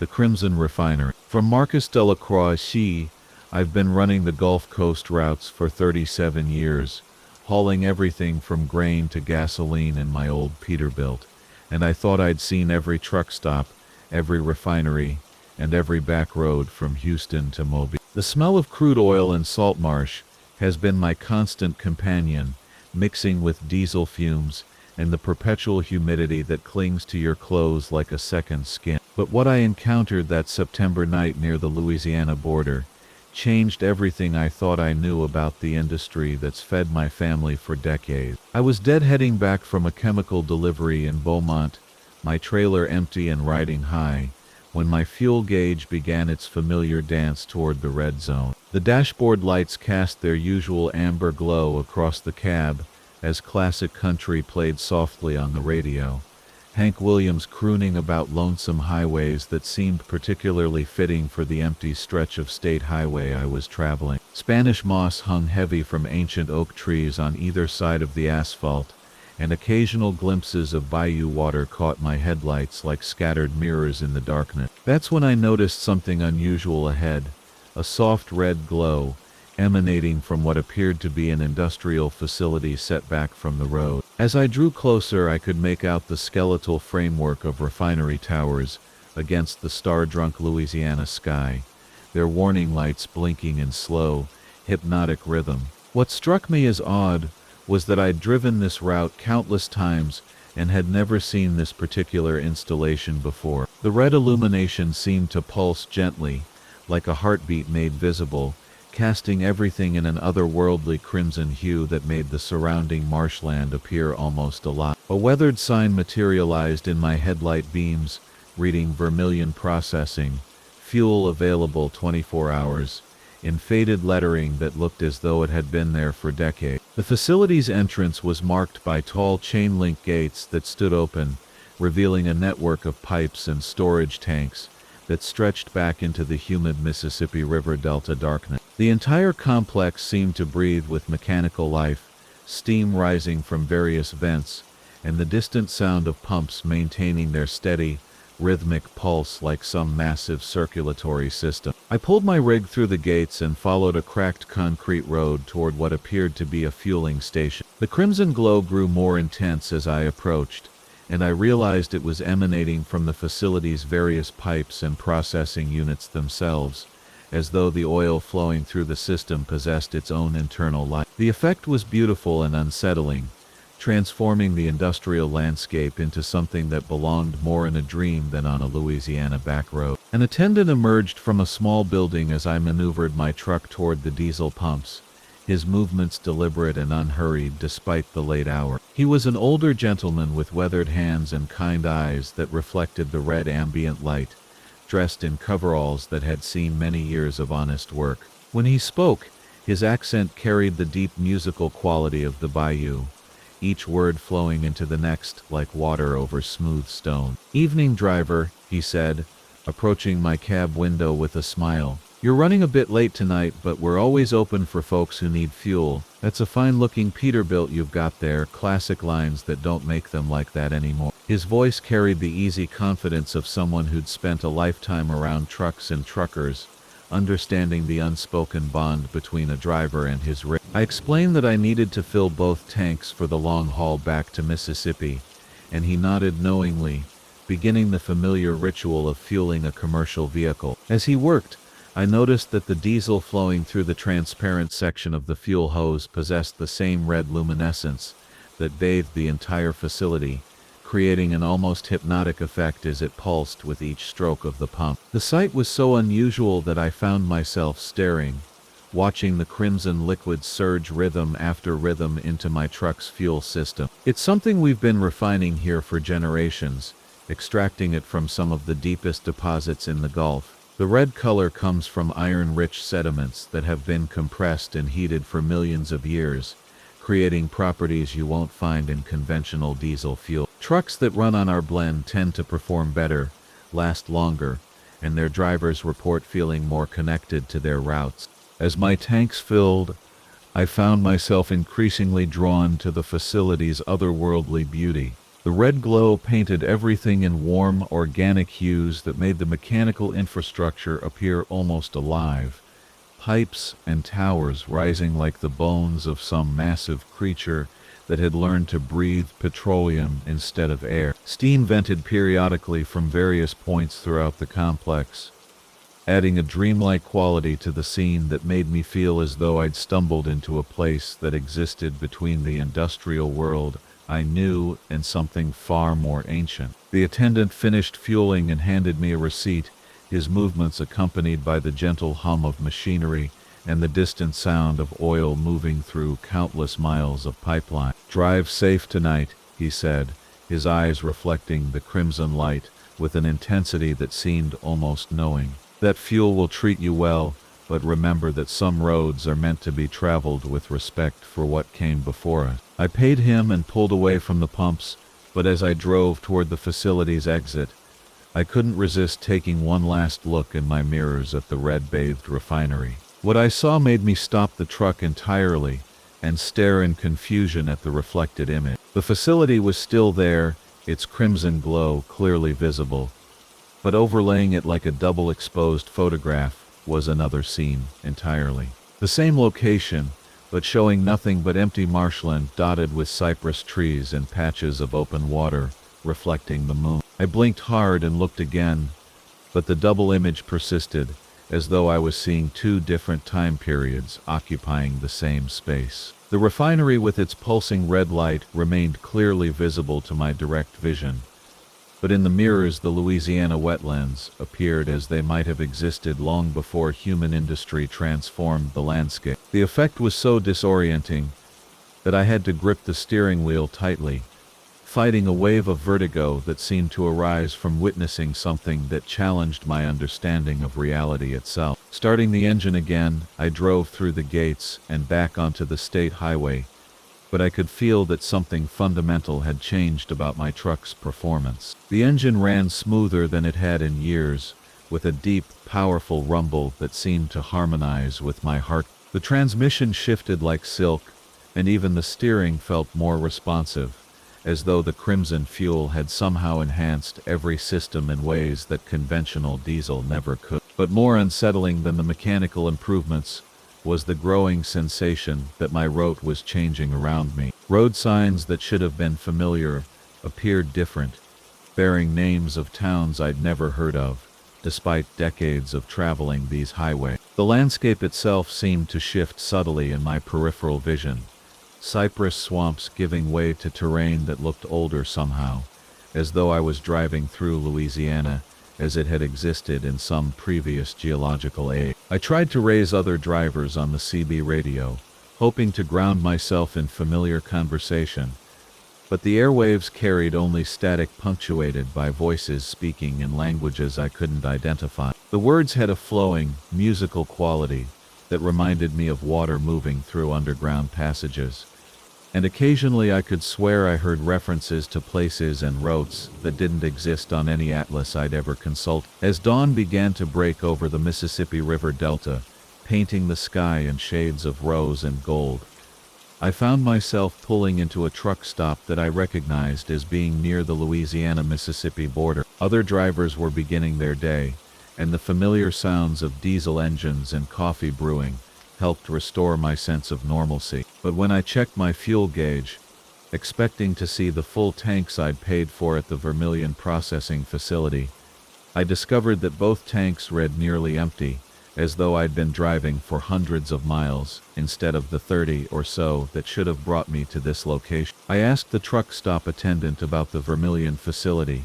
describing its location and distinctive red illumination, but he looked at me with genuine puzzlement. "Driver, I've been working this area for 20 years, and there's no refinery by that name anywhere around here," he said, his voice carrying the certainty of local knowledge. "The only industrial facility in that direction is an old chemical plant that's been abandoned since Hurricane Rita, and even when it was operating, it never sold fuel to commercial traffic. Today, months later, I still run the Gulf Coast routes, but I've never again encountered the Crimson Refinery, despite traveling that same stretch of highway dozens of times. My Peterbilt continues to run with the enhanced performance I noticed that night, as though some trace of that red shimmering fuel remains in my system, connecting me to routes and destinations that exist in the spaces between what maps can show and what the road remembers. Sometimes